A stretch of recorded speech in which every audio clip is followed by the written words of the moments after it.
Chapter 204. No matter how fast he was, it was too late.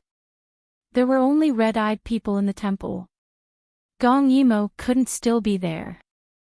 Gong Ju's sudden intrusion caused the people in the temple to quiet down again. Their hair buns and clothes were in a mess. Some people tightly clenched the money in their hands, while others were full of anger because they didn't manage to snatch it. But all their emotions turned into fear when they saw Gong die. Even if the money they snatched just now was his. Gong Dai didn't say a word. He just stared at them coldly. They didn't dare to move and let Gong Dai's prying eyes slide past them one by one. Gong Dai's memory was amazing. He actually matched their faces with the faces in his memory. He used the most primitive method to check if anyone was missing. Although there was no light in the temple, the moonlight was very bright. He actually realized that there was a face missing. His brain automatically zoomed in on that person's face. It was a face covered in dirt. The pair of eyes were turbid and anxious. It was obviously a beggar. But the facial features were very similar to royal sisters. Why didn't he notice it just now? What was more frightening was that if he didn't compare them one by one, he wouldn't have remembered this person at all. It was as if he didn't even appear in his memory. This was a situation that had never happened before. Royal sister, how did she do it? Gong Dai became more and more uneasy. After confirming who it was, he turned and rushed out again. At this time, Lo Chi and the others also caught up. Your Highness, do you have any orders? Quickly go and tell the Crown Prince that royal sister has disguised herself as a man. She's about 20 years old. Also, a normal inspection won't be able to tell. She must be searched. Yes. Lo Chi accepted the order and quickly left. Gong Dai frowned slightly. There was no other way. He could only join forces with Gong Che. Now, he could only hope that with royal sister's lazy personality, she wouldn't change her disguise in a short period of time before he recognized her. But he was about to be disappointed again. When Gong Yimo came out of the dilapidated temple, he walked leisurely while wiping the traces on his face. Her goal was clear at this time. Since the land route couldn't work, she could only take the water route. It just so happened that she was dirty and needed to wash up. At the same time, Gong Dai also thought of this. Not far from the Xing Wang temple was the moat of Wanqing. If there were guards everywhere on the land route, the royal sister would most likely take the water route. This was because the waterway map of the entire Daiyu state was in her mind. She definitely wouldn't let it go. The moon was bright and the stars were sparse. Gong Yimo threw away all the dirty clothes and didn't put them into the space. Then, she went into the water step by step. Although it was summer, the water at night was still a little cold, causing her white jade-like toes to tremble. Then, she steeled her heart and stepped in. He gritted his teeth and jumped into the water. Wanqing River was a tributary of the Yellow River. The water quality was still quite clear. If one walked along this river, they could get out of the city at both ends. But she wasn't in a hurry. She opened her mind and immersed herself in the water. After familiarizing herself with the water temperature, she felt like she had turned into a fish. It was as if she could breathe in the water. She was too anxious just now. She only had time to restrain her essence and didn't have time to stabilize her realm.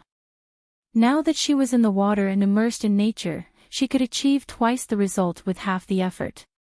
But not long after, before she could enter a meditative state, she heard footsteps from afar. Gong Yimo opened her eyes and plunged into the water. She held her breath and focused on the water's surface. Gong Dai rushed here and found the clothes that Gong Yimo had thrown away. Royal sister. She really took the water route.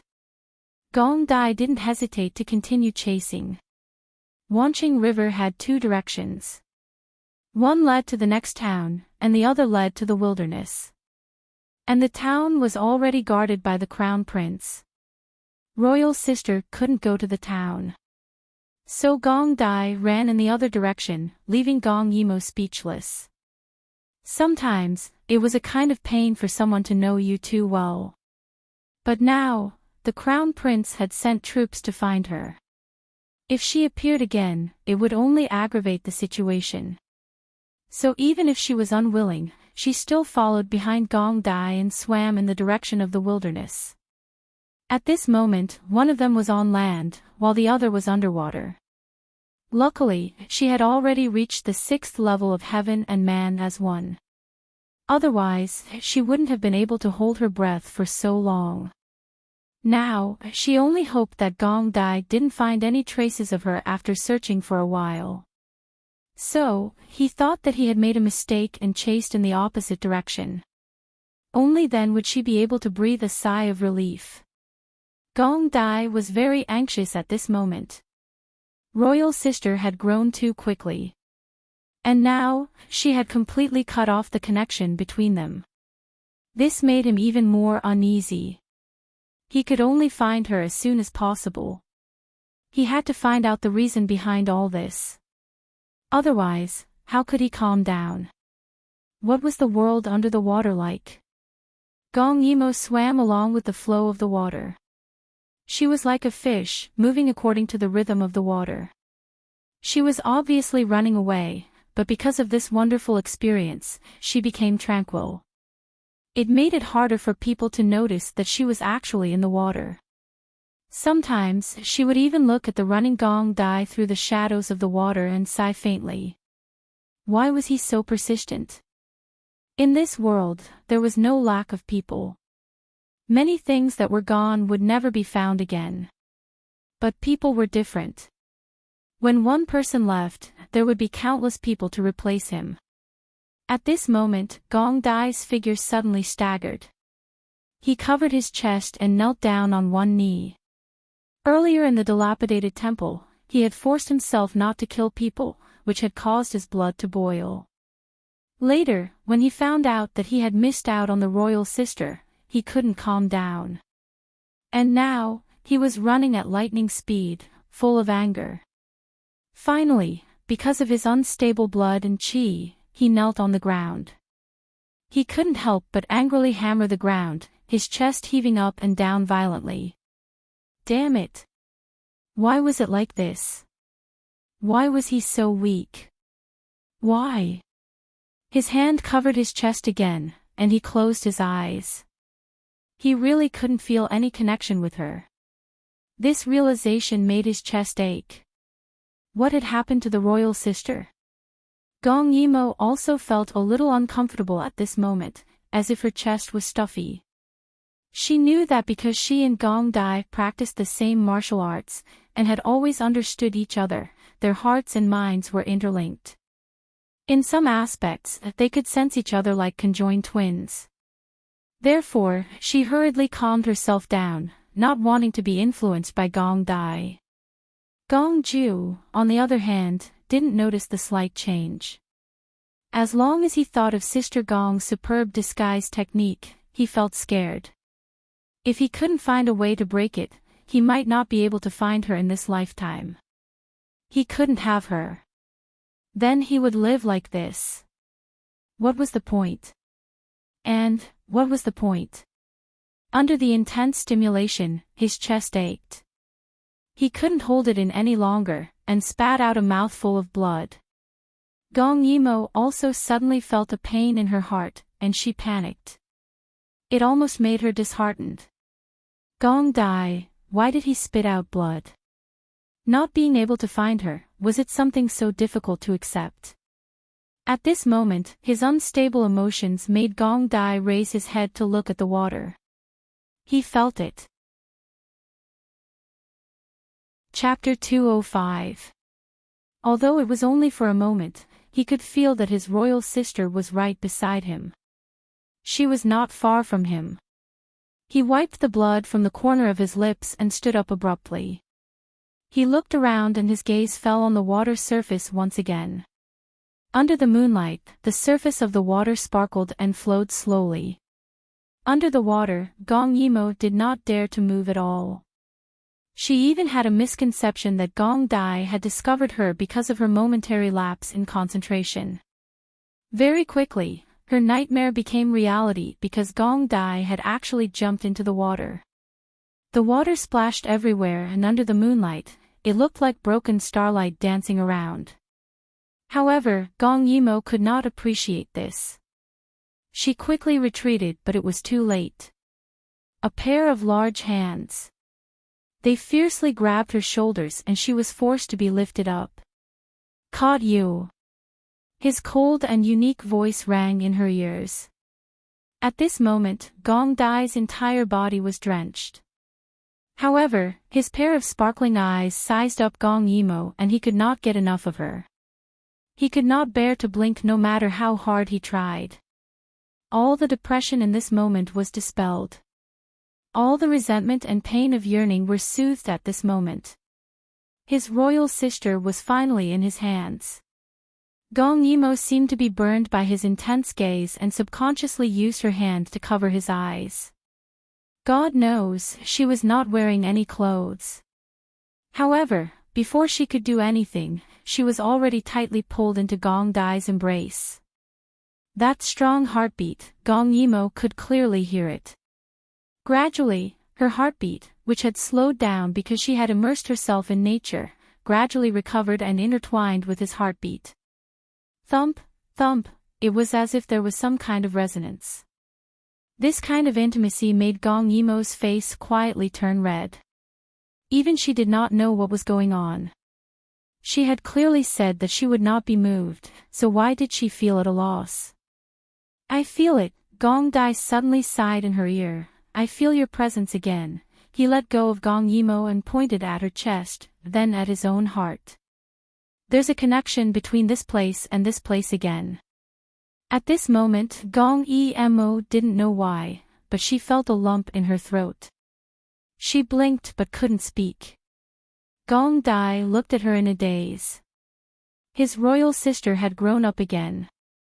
Her eyebrows and eyes were more and more beautiful, especially under the moonlight. The water droplets on her hair fell on her bare shoulders and directly slid into the water. Her skin was like cream and her beauty was like jade. At this moment, her eyes were bright as she looked at him timidly. This was still his royal sister. She hadn't changed. If there was a change, it would be that she had become more attractive to him, making him want to touch her more and more. "Gong Dai, why do you have to find me?" Gong Yimo took a few steps back, hugged her chest, and asked with a sigh. "It's been more than a year. Haven't you changed at all?" She was referring to his heart. Why hadn't he changed? Could it be that a year was too short? "I've changed," Gong Dai said in a low voice. When she took a step back, he approached her and forced her to the lakeside. Gong Yimo couldn't help but look up at him. "Since you've changed, then why are you still? I've become more in love with you." He said the last 4 words by her ear. His tone was joyful, but more than that, there was bitterness. After so many days and nights, not only did it not fade away, but it also became clearer in his description of his longing. Her every frown and smile was just like before. "I've changed. I've become crazy about you. I've become so in love with you. I can't even recognize myself anymore." He gently pressed his forehead against Gong Yimo's forehead. He closed his eyes and their breaths intertwined. At this moment, he felt very happy and satisfied. Just a moment ago, he was still in pain, but now, he was filled with sweetness. "When I was 9 years old, I thought that you were just a momentary infatuation for me. Very soon, I would correct everything. Unfortunately, I didn't. When I was 11 years old, I thought that a long separation would fade away this infatuation. Unfortunately, I didn't. when I was 14 years old, you left me. I tried my best to become stronger, to mature. At that time, I thought that I could endure this longing, but I couldn't hold it in anymore. Do you know how painful it is to miss someone? Sometimes, even breathing is painful. I really wish that you were by my side, somewhere that I can touch. So when I miss you, I followed what you said before and went to decorate the imperial residence. Now, it's already very beautiful. Didn't you say that you wanted a home? That's our home. When he said this, he couldn't help but kiss Gong Yimo's lips. At this moment, the wind calmed down, the water calmed down, and his heart also calmed down. That soft touch was just as beautiful as the dream, making him indulge in it. As their lips and teeth intertwined, he kissed and whispered at the same time. I thought that I was already very strong, and they were all afraid of me. I also worked very hard, and always wanted to become even stronger. But I don't know why, when I met you, I panicked. I became worried about my gains and losses, I became cautious, I became compromising. His voice became softer and softer, and in the end, it seemed that he was really wronged. After he kissed her, he reluctantly stepped back and looked deeply into her eyes, full of helplessness. But you made me like this, but I don't hate you, I don't hate you. Instead, when I see you, I'm happy. When I hug you, I'm satisfied. I'm probably incurable. These lingering words of love made Gong Yimo very resistant. She was a little afraid and wanted to step back. But behind her was a rock, and she couldn't retreat. Don't say any more, I don't want to hear this. But what if you don't listen? Only you can listen to these words. As he said that, a dangerous light flashed in his eyes, and he got closer to her again. Although they couldn't see anything in the water, Gong Yimo felt as if his gaze was scraping her whole body, and she started to tremble slightly. He smiled faintly. If you really don't want to hear it, then I'll do it for you. As he said that, he kissed her again without giving her any chance to protest. He wrapped himself around her tightly, his hands hugging her body tightly. But his breathing was very rapid, and it was obvious that he wasn't as calm as he appeared to be. That passionate anticipation, as well as the sweetness and gentleness with care, made Gong Yimo's action of pushing him away become hesitant. And even though he was so eager, he wasn't too impulsive. He seemed to have gathered all his strength in his hands, and used that to suppress the desire in his heart, but also to greedily want more. And he had really grown up. Compared to when he was young, his words were more shameless. Perhaps this was a man's talent. Gong Yimo thought helplessly, but her heart was more conflicted. Really? She had never hesitated on important matters, so why did she become like this when it came to relationships? Was it just because he was Gong Dai? Chapter 206. Gong Yimo's quietness satisfied Gong Dai and made him a little uneasy. Every time she wanted to do something that made him unhappy, she would become very obedient. This made him gnash his teeth in hatred. Why didn't you resist? Gong Dai let go of her and asked in a low voice, you didn't push me away because you have me in your heart. Gong Yimo looked at him for a long time without saying a word. Her silence made Gong Dai's heart ache, but it was okay. He pulled himself together and asked again. Last time, you said that if I love you, I have to rely on my own strength. Now, I've caught you. He stared into her eyes. Will you still leave? He thought carefully, full of anticipation, just for her to respond a little. But when Gong Yimo saw his sincere eyes, she knew that he really had not let go of this relationship. She was silent for a moment and finally said slowly. I still have something to do. At this moment, the aura on his originally gentle body suddenly exploded. He grabbed her wrist tightly and did not let go. Can I ask why? Something to do. With such a reason, did she think that he was still a child? He tried hard to suppress his anger and resentment, afraid that he would hurt her. But he was more afraid that if she left, then, he would really not be able to control himself and hurt her. Gong Yimo sighed. Under the moonlight, she looked lost, but she was still determined. Let's put it this way.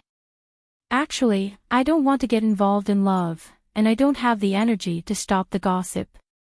I don't want to bring you trouble. There's no trouble.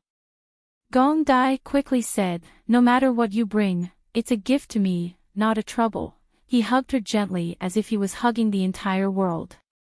His murderous heart actually gave birth to a trace of gratitude. I don't need you to stop the gossip. As long as you agree. I'll do everything well. Whoever dares to talk nonsense, I'll make sure that they die a horrible death. You don't need to care about anything. As for getting involved in love, isn't that beautiful? I'll treat you like a treasure and dote on you forever. Why don't you want to? At this point, he suddenly felt a little pained. Or is it because you're unwilling to do it with me? Gong Emo reached out and patted his back, sighing faintly. It's not directed at you. I won't marry anyone, and I won't love anyone. It's just that I've already made up my mind, and I treat everyone equally. Why? Gong Dai buried his head in her neck and questioned her in a deep voice. He was in so much pain, and his entire being was wailing because he couldn't get what he wanted. Why was the person he loved so bitterly unwilling to love him? She wasn't even willing to share a little bit of love with him. Instead, she was only willing to give him those laughable familial ties. Why? For some reason, Gong Yimo suddenly remembered the words she said before she died in her previous life. If there's a next life, I'll definitely make them suffer. She shook her head repeatedly to get rid of these thoughts, but then she remembered that before the war, when they were leaving, Gong Che had held her hand and said, no matter when he returned, he would never let her down. Afterwards, the image of Su Miaolan's victorious face flashed through her mind, as well as Gong Dai's unconcealed killing intent towards her. She shuddered. She suddenly remembered the vow she made before the Buddha. In her next life, she would never love anyone again. Yes, she would never love anyone again. If she didn't love, then she wouldn't hate, resent, or suffer. Sensing Gong Yimo's sudden determination, Gong Dai suppressed his bloodthirsty impulse and asked word by word. Even if it's just staying by my side and being loved by me, it's still not okay. He stepped back and suppressed all his pain. He forced a smile and whispered a request. You can choose not to love me. No. As long as you're by my side, being loved by me, that's enough. Can't I even do that? Gong Yimo looked at him. He was becoming more and more like the regent in her previous life. He had monopolized power and seized power, and he had smiled and taken over her little by little. Some things that could be forgotten had long been forgotten, such as hatred. However, she couldn't forget, no matter how hard she tried, such as trauma. The most beautiful thing in this world was love. It wasn't because it was the sweetest, but because it had the shortest duration and the greatest risk. The more dangerous it was, the more addictive it was. Hence, she shook her head. Under the moonlight, her expression was cold and determined. She didn't need to be influenced by anyone. In this life, she only wanted to live for herself. Gong Dai's eyes gradually deepened and turned red. The hostility in his body was increasing and spreading. However, he had been suppressing it at a critical point. He had been suppressing it and hadn't exploded. In the end, he only asked one question. What do I have to do to make you belong to me? Gong Yimo closed her eyes and asked herself. Since he hadn't been willing to give up for more than a year, then she would just force him to. Hence, she forced herself to put on a cold face and said lightly. I've always belonged to you, but as an older sister. If you don't want to, we can still be strangers. Strangers. That one sentence made Gong Dai's face turn pale.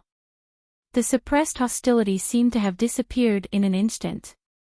Only fear and uneasiness were left. His entire heart felt like it was being cut by 1,000 knives.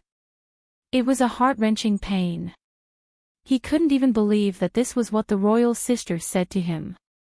Strangers. In the water, he retreated, but he almost couldn't control his body and sank into the water.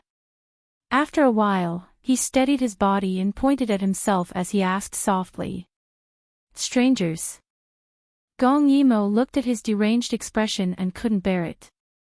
However, she gritted her teeth and didn't say anything.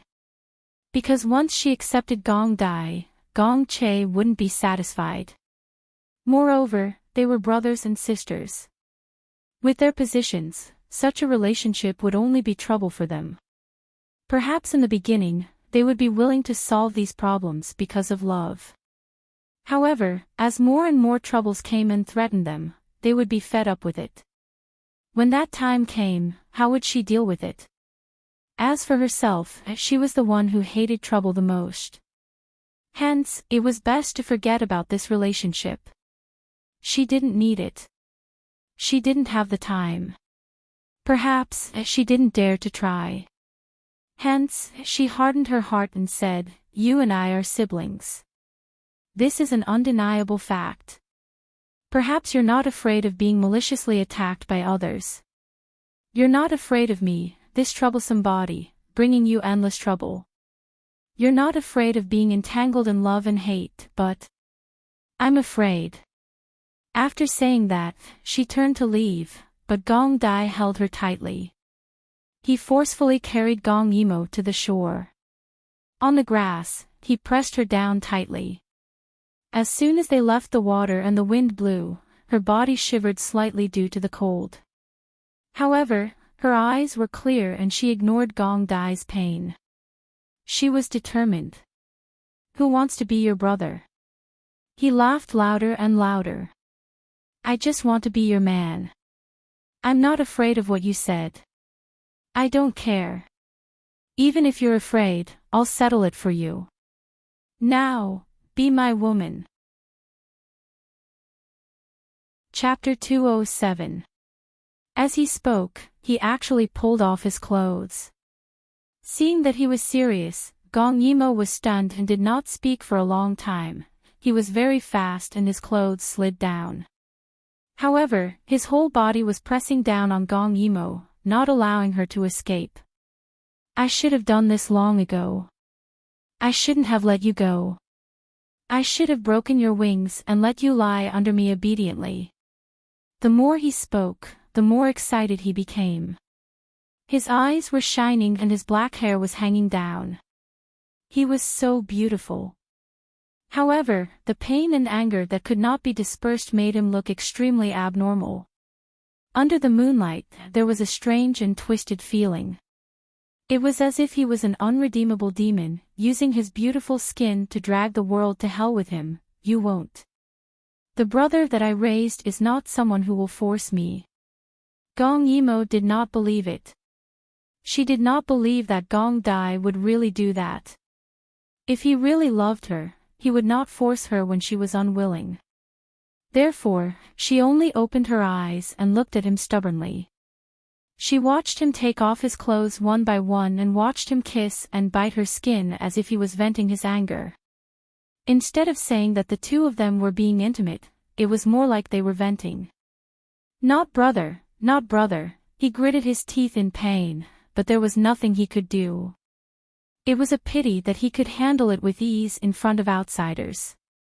No one dared to provoke him. However, she would only make him helpless. She was right. He would not force her, even if she forced him to the edge of the cliff.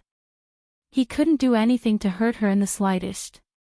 Finally, Gong Dai stopped because she was very calm. She did not act rashly for him at all. This knowledge made him numb from the pain again. However, after the numbness, he still felt pain. However, he could not let go. Since that was the case, he could only stay calm. If one path did not work, there were other paths. He could not panic. As long as he could have her, he could endure the pain even if his bones were broken. Gong Yimo blinked and looked at him. However, she saw that his expression was indescribable. He looked calm, but he was extremely dangerous. Gong Ju also looked at her with a heavy expression. She once said that all problems have a reason, and finding the reason is the root of the solution.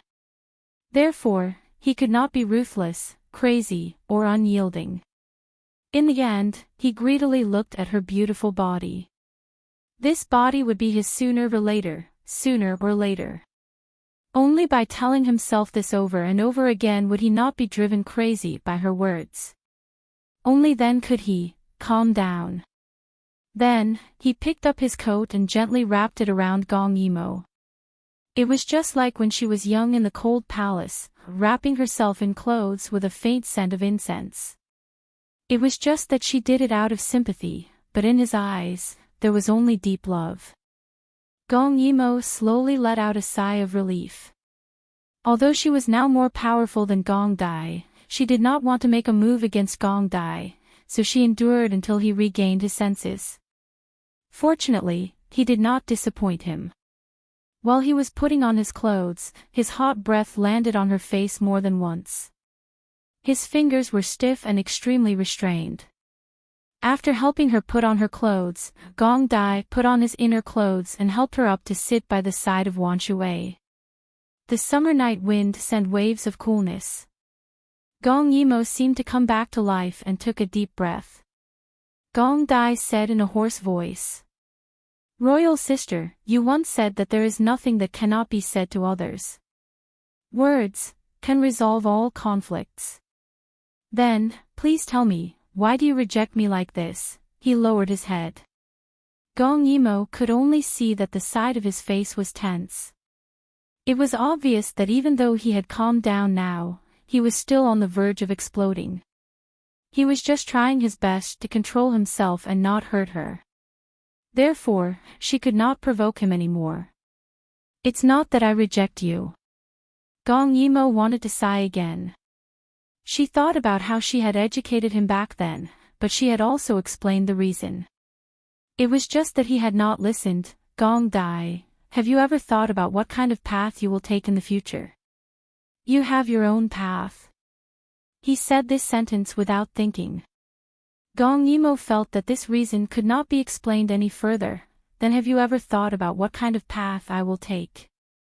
Gong Dai looked at her and thought, "Naturally I have my own path." Gong Yimo thought about the so-called war and raised her hand to point at the stars in the sky. "I will change this world for the better. The world is very big. I don't know how far I will go and how many people will stand in my way." Gong Dai's black jade-like eyes were stunned for a moment. He really did not understand why she would do this. She could be kind because she had the ability to forgive people. Therefore, this kind of kindness was also a kind of strength. But why would she want to do these things? This was not a thought that a woman should have. Therefore, I may bring more trouble in the future. Whether it is the infamy of violating human relations or the spying of weapons, in the future, I may encounter more complicated problems than these. For example, the people in the world do not understand, or the obstacles of those in power and so on. Gong Yimo saw that Gong Dai wanted to say something. She suddenly smiled and said, "Listen to me first. You are the only thing I care about in my life, the only thing I can rely on. That's why I don't want to bring these things to you. Without me, you could have lived a carefree life. But with me, every step you take will be difficult and painful. You might even die. A person's strength is limited. I believe that you love me and I also believe that you can hold on for a long time. But I don't believe that you will hold on until the end." Yes, this was the reason why she didn't want to start. No man would be willing to get himself into trouble for a woman. In order to maintain their relationship, they could only inject happiness and not pain. They could only inject passion and not shock. Therefore, she would rather not start. Since she would not give up on her own thoughts, she would not bind another person's life, even if he was willing. You are not me, so how can you say that I can't hold on? You are not me, so how can you say that every step I take will be difficult and I may even die? Gong Dai asked softly. But it was obvious that he was not convinced. Gong Yimo smiled and said, because you are not 15 yet, people change. Your life is so long and there are so many variables. Your mind is even more fickle. I don't want to take the risk. Gong Yimo's words were like a bucket of cold water poured on him. Although he was disappointed, he could not refute it. Gong Dai sneered, I don't agree with your conclusion without trying. In the end, it's just because you don't believe me. His eyelashes trembled as he lowered his eyes, hiding his unwillingness.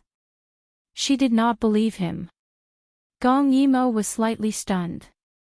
But what she did not believe was not him, but her feelings. Seeing that Gong Yimo did not say anything, Gong Dai's eyes gradually filled with hostility. There was an uncontrollable madness. If that's the case, royal sister, why don't you give it a try? Gong Yimo looked at him. She saw an invisible aura surging around him. He stood up, his black hair flying. He looked down at her and smiled wickedly. Stay by my side and give it a try. Otherwise, if you want me to let you go, I can't do it. Gong Yimo heard this and stood up as well.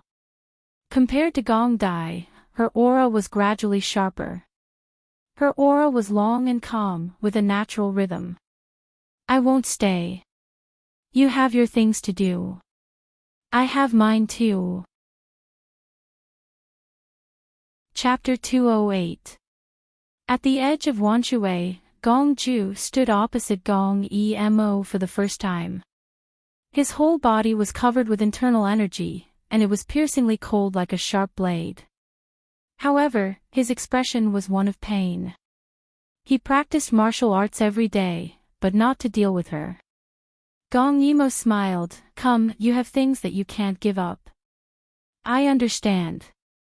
I also have things that I can't give up. Now, let me see how much you've grown.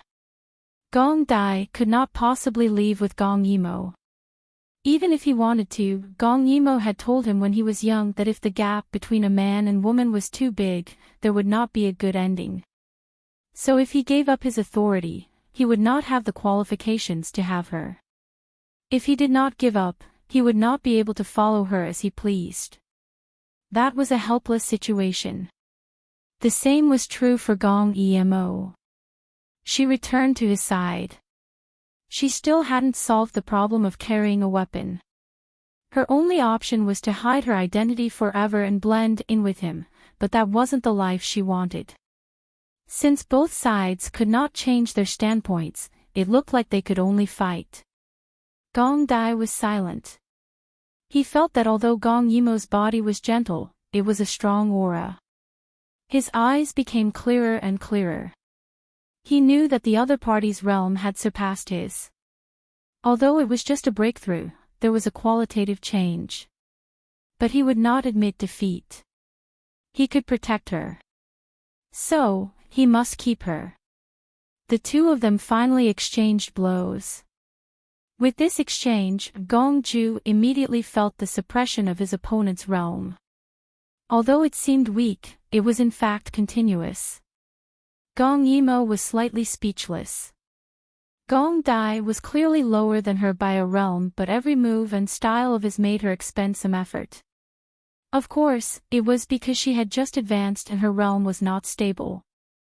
But more importantly, it was because of Gong Dai's own diligence and talent. Gong Ju. Does he still only sleep for 2.5 hours a day? She was afraid that the time he spent practicing martial arts every day was more than the time he rested. Under the moonlight, their clothes fluttered due to their inner strength. Although they didn't use any weapons, both of them were able to transform their inner strength. Therefore, even without the use of weapons, the surrounding trees and water seemed to be pulled and tossed about by gravity. When sand and dust filled the air, even the starry sky seemed to be covered. Gong Yimo gradually became anxious, because if they stayed here for too long and were discovered by Gong Che, it would be even more troublesome. However, no one knew how Gong Dai cultivated, but his moves were swift and fierce, and his aura was oppressive. He actually fought her to a draw. Gong Dai could clearly feel that royal sister had surpassed him. The only reason he was able to keep up with her was because he only attacked and did not defend. In the end, the two of them separated with a palm strike. Gong Dai retreated a few steps, while Gong Yimo landed lightly on top of a tree. This kind of Qing Gong was unparalleled in the world. "You really can't stay for me." Gong Dai was wearing a moon-white inner garment, and his expression was sorrowful. There seemed to be invisible blades dancing around his body. They were crazily tearing apart everything around him. His eyes were filled with deep sorrow and helplessness. He was like a trapped beast. Other than destroying everything else, he was destroying himself. Gong Yimo thought for a while, then suddenly looked at him and asked softly, "Are you willing to give up everything in your hands, conceal your identity, and follow me without any power or influence?" Her words were too much, but she wanted Gong Dai to see reality clearly. "Don't be stubborn." Gong Dai was stunned. If he gave up everything to follow her, then what right did he have to stand beside her and own her openly? How could he have the strong confidence to chase away all the people who peeped at her? Under the situation where he couldn't even protect himself, what right did he have to protect her? He couldn't accept this kind of difference. They weren't husband and wife, but subordinates. So he hesitated. This wasn't what he wanted. Gong Yimo smiled faintly. "Then you want me to conceal my identity, hide my appearance, be careful by your side, be protected by you, and then hide from other people's prying eyes?" Her eyes were also filled with misery. In this life, she was born without any worries, but she didn't come here to be entangled in love. If she gave up love, she could still have a lot. But if she gave up her freedom, even her heart would be pulled into chaos. She would have nothing. "You're not willing, and I'm not willing. So this is a knot that can't be untied." But, she changed the topic and said, "Even so, it's not like there's no way." Gong Dai's aura calmed down because of her words. He sincerely asked for her advice. "Tell me, what else can I do?" Gong Emo smiled condescendingly. This smile was absolutely beautiful. Her black coat fluttered, revealing her snow-white legs and glowing skin. She was like a seductive seductress, doing her best to entice him into indulgence. He heard her dreamy voice, "You have to become the strongest person in the 4 countries. Everywhere you go, people will kneel and greet you. At least, you have to be above father." When she said this, she was thinking about his glory in his previous life. That was the path that belonged to him, to become a strong person. And not a romantic who was trapped by love. So Gong Yimo covered her mouth and smiled, continuing to provoke him. "If you can't compare to father, how can I return to Dai Yu state and cause trouble for you?" "Jean, this may be difficult, but you can wait for me to solve all the problems and return." "It's just that, this is also difficult, but I'm not afraid." Gong Dai suddenly smiled. "I'm not afraid either." His gaze met with Gong Yimo's.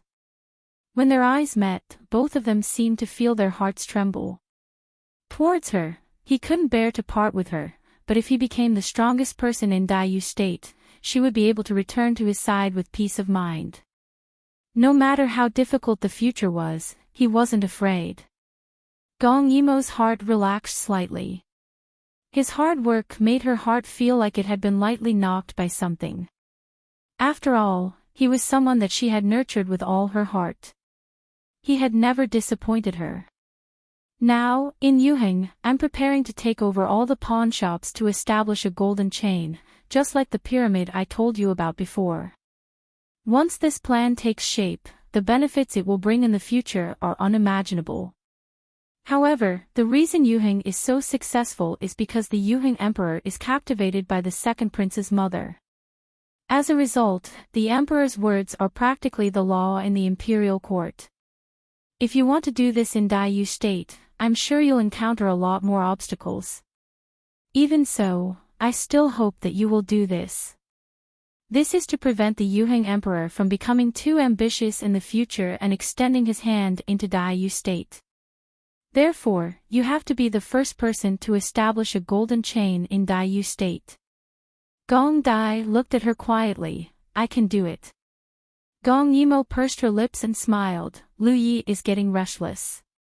I'm afraid that war will break out in the next few years. You have to be careful too. I know. Do you still remember that I told you to plant spies in the 4 countries and be the first person in the chain of information? I will remember every single word of Royal Sister's words in my heart. Then. I'm relieved. As she spoke, she looked into the distance. Her eyes were filled with longing. She didn't know how far she would go, but no matter which step she took, it wouldn't be peaceful. That was why it was interesting. She looked at Gong Dai again and smiled provocatively. Come, if you still want to stop me, let's fight again. Let me give you some pointers, just like in the past. Gong Dai suddenly smiled bitterly.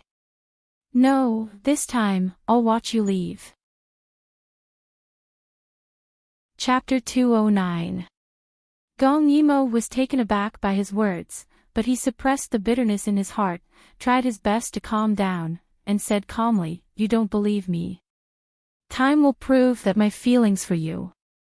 No matter how much pain I go through, it will only be deeper and not shallow. The love in his eyes was so real that Gong Yimo felt like she was about to fall into his eyes and be unable to extricate herself.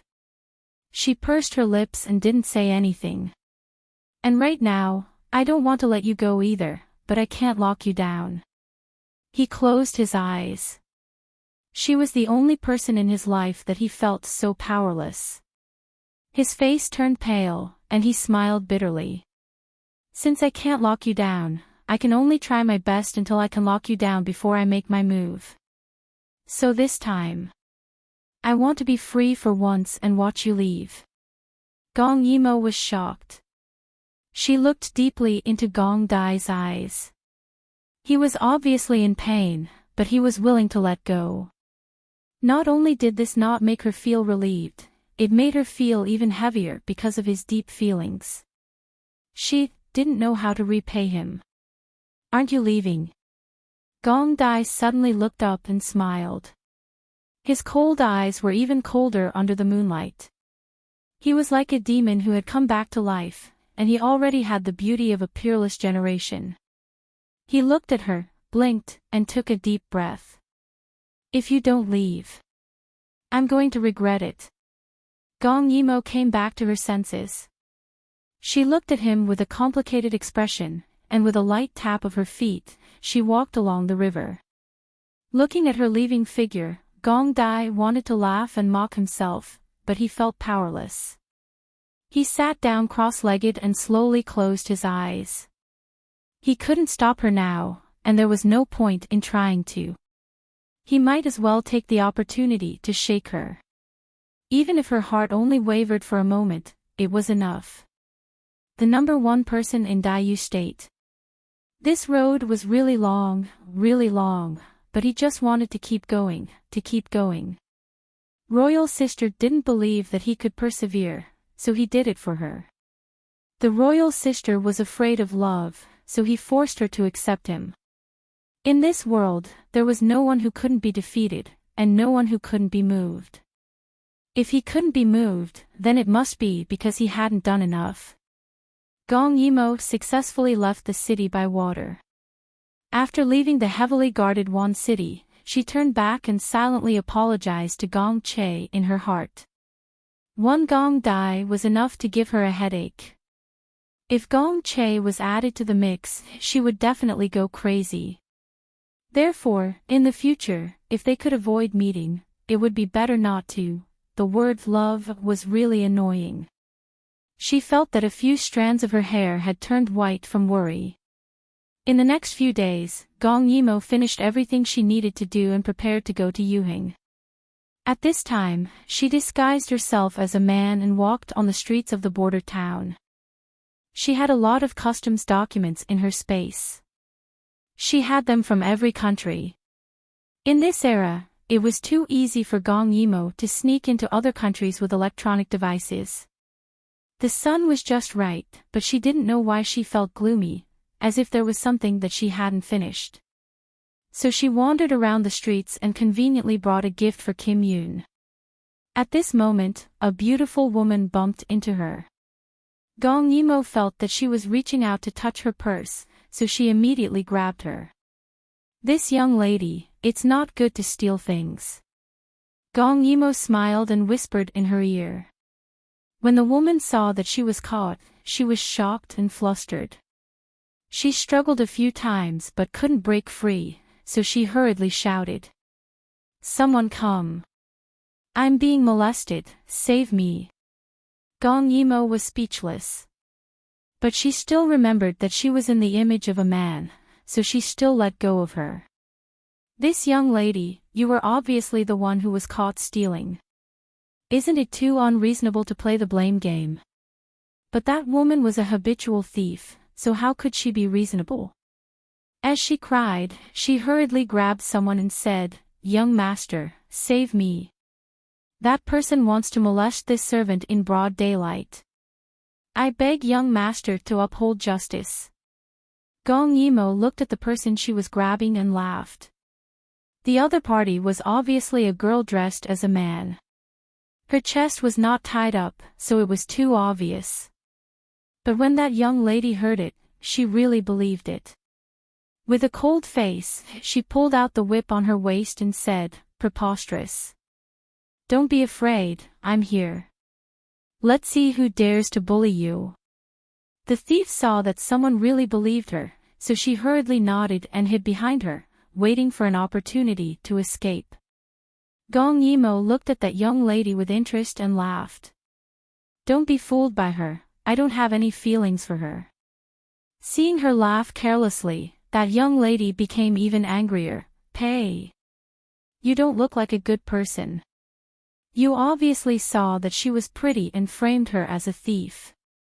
I've seen many lechers like you.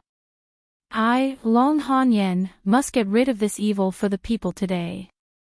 When she said her name, Gong Yimo had a vague impression of her.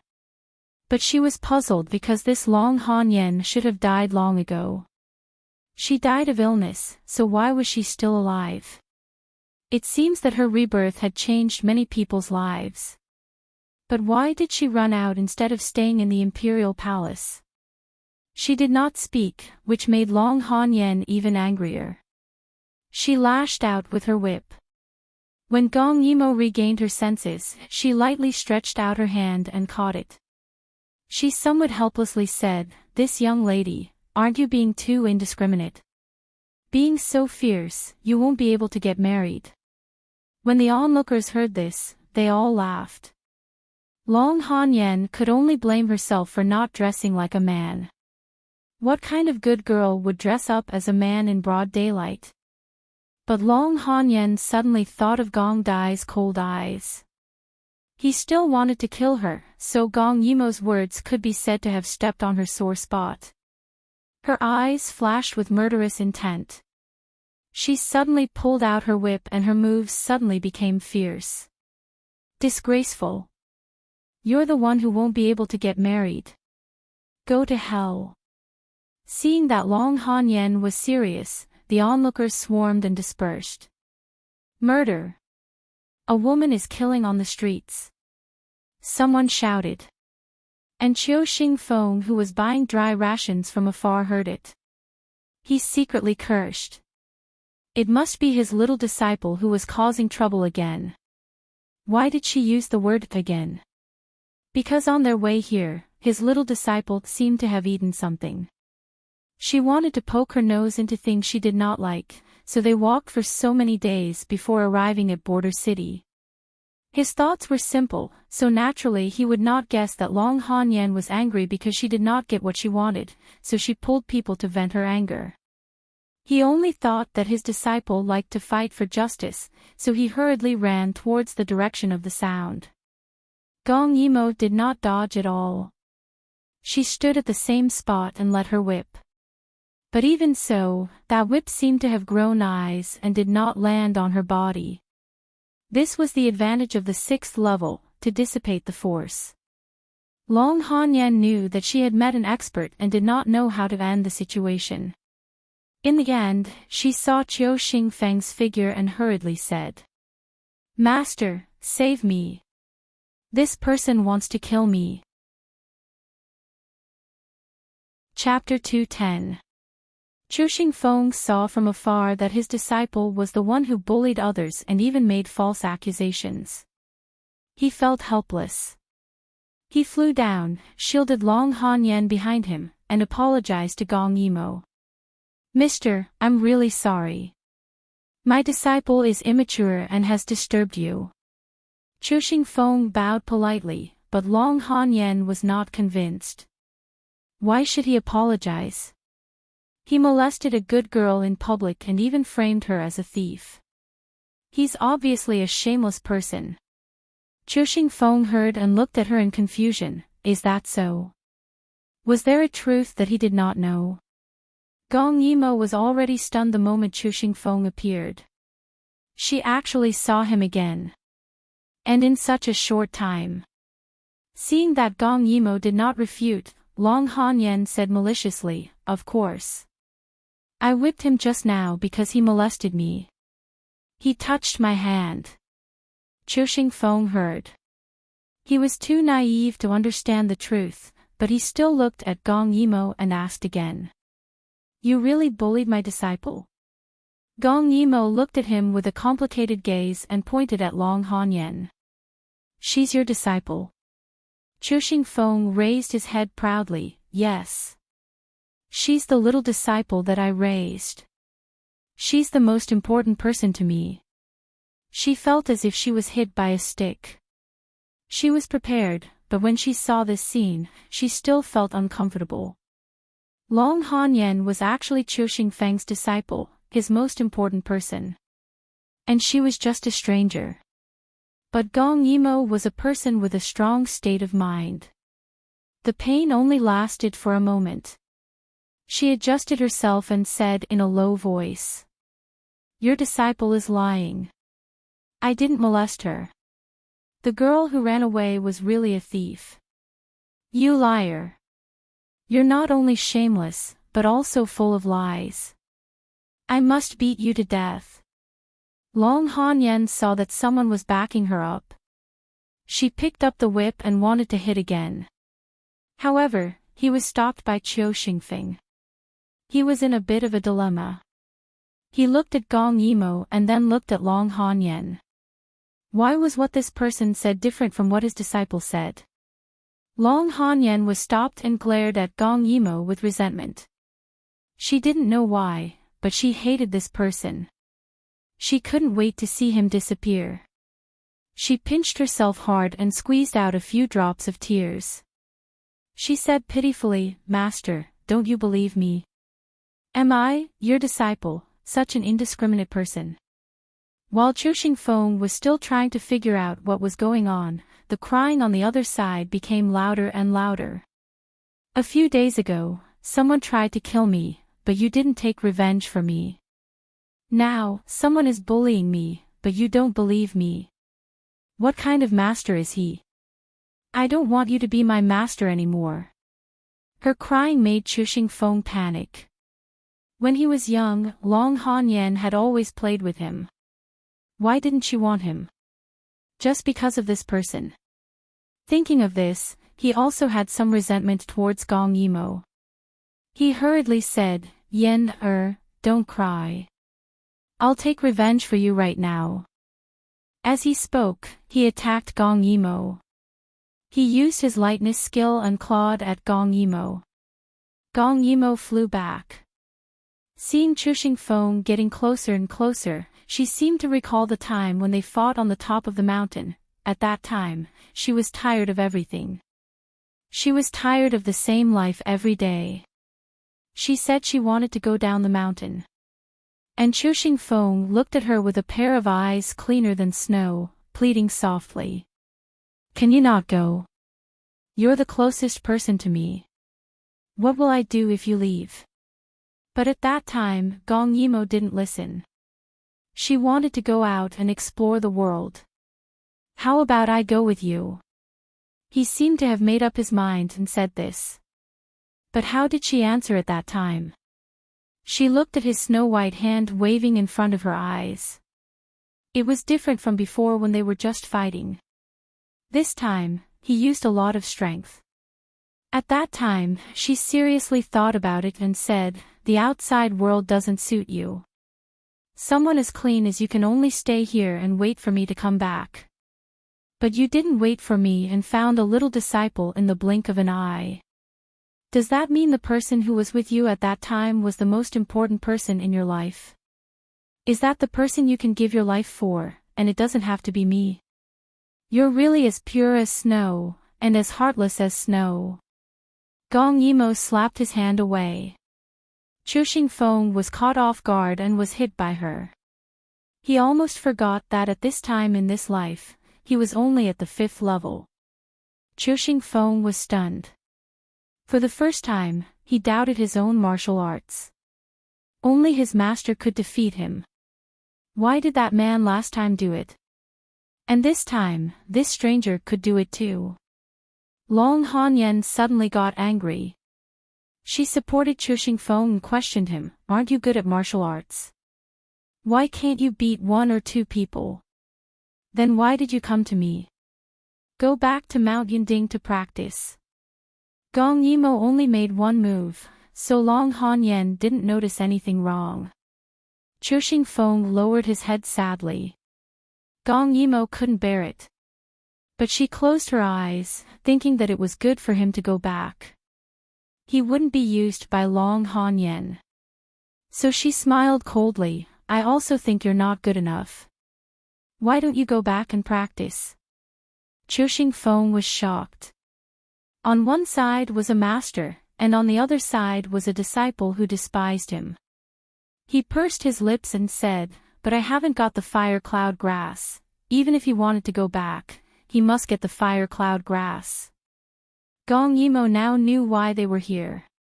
Chuxing Feng's master was born with blocked blood, so he forced himself to practice martial arts. He often had to take medicine to maintain blood flow.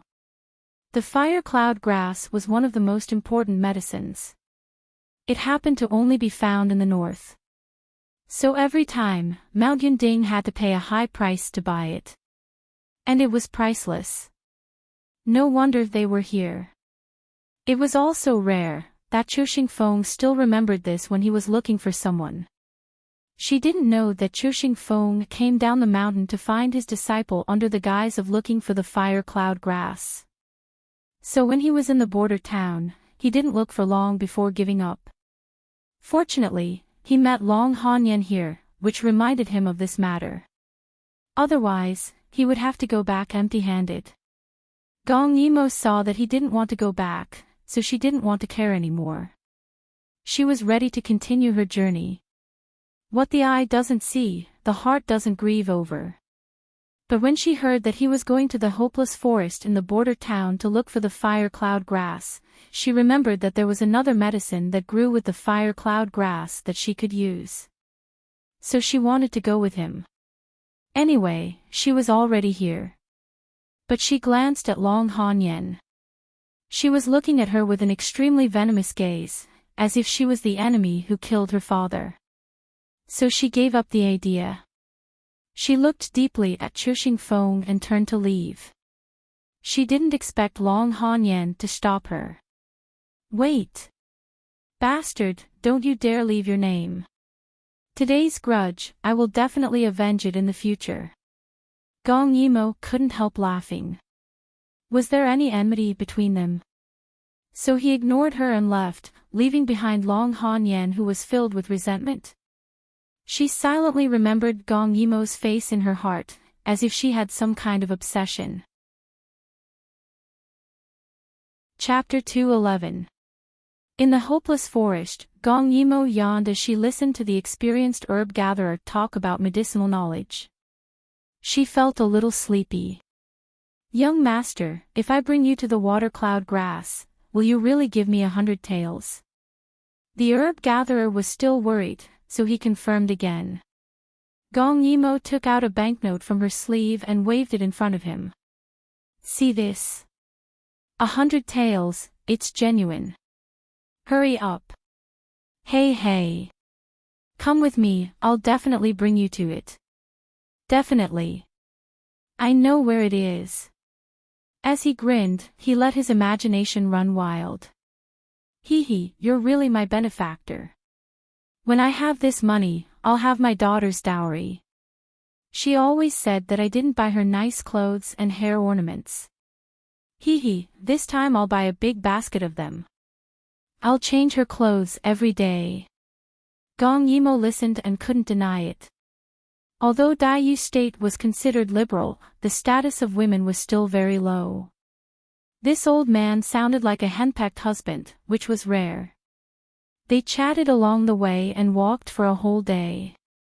In the evening, they finally arrived at the location where the herb gatherer found the water cloud grass. At this time, the two of them were lying on a mound, quietly looking at the big tiger in front of them. Looking at it from such a close distance, it looked really majestic. The herb gatherer was so scared that his face turned pale. He knew there was a tiger here, but it was the first time he was so close. He quickly took out the medicine he prepared and applied it on himself. He didn't forget to apply some on Gong Yimo. "I don't need it. I only want to ask you, are you sure there's it there?"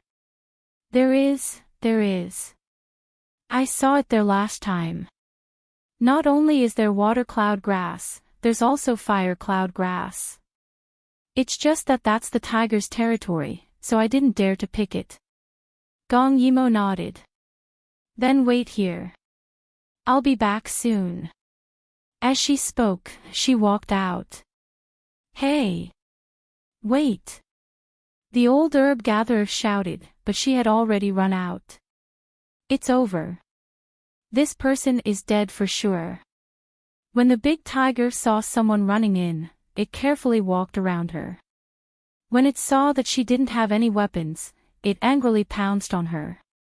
The herb gatherer was so scared that he quickly closed his eyes. "It's over. 100 taels is gone. And this person died at such a young age. It's too pitiful." But he heard a whimper and muffled sound. He opened his eyes and saw that the tiger had fallen to the ground, but its stomach was still undulating. It should have just fainted. Gong Yimo grinned at him. "Hurry up and come." Hey! I'm coming. As he ran over, he stared at the tiger. He had clearly run past it, but he seemed to have thought of something and turned back. He pulled some branches and the like to cover the tiger. Gong Yimo looked at him, somewhat amused. "What are you doing? Are you afraid that it'll be killed by hunters?" He wiped his sweat and smiled kindly. "This tiger's nature isn't bad. As long as you don't step into its territory, it won't hurt anyone. It's all thanks to it that the nearby herbs are growing so well. Because there aren't many people who dare to go near it, I can rely on it to secretly earn some money."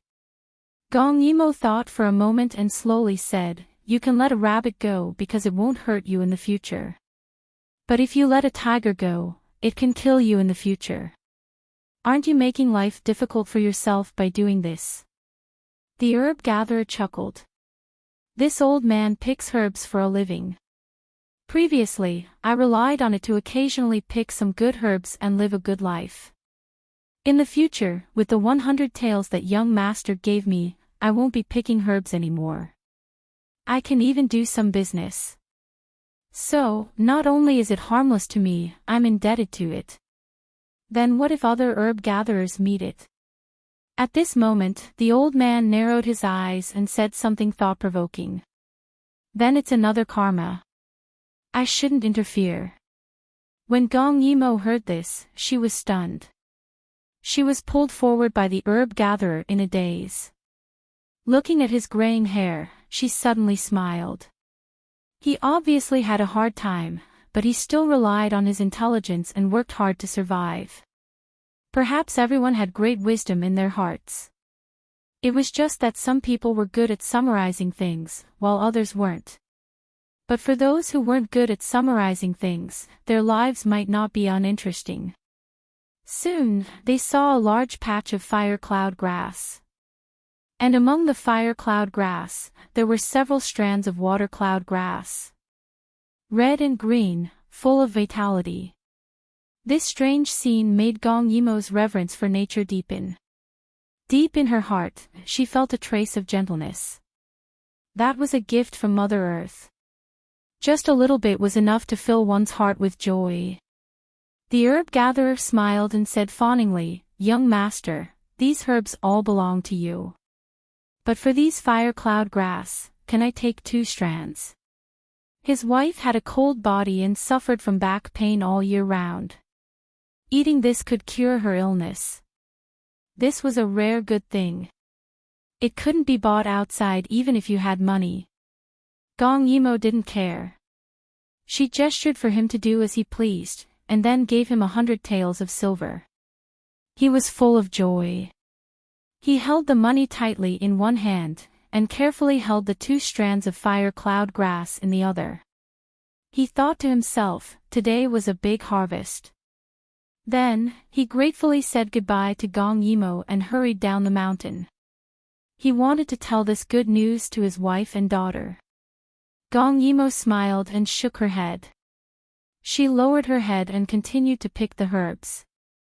She didn't know much about medicine, but she knew that this thing could cure Gong Che's heart disease.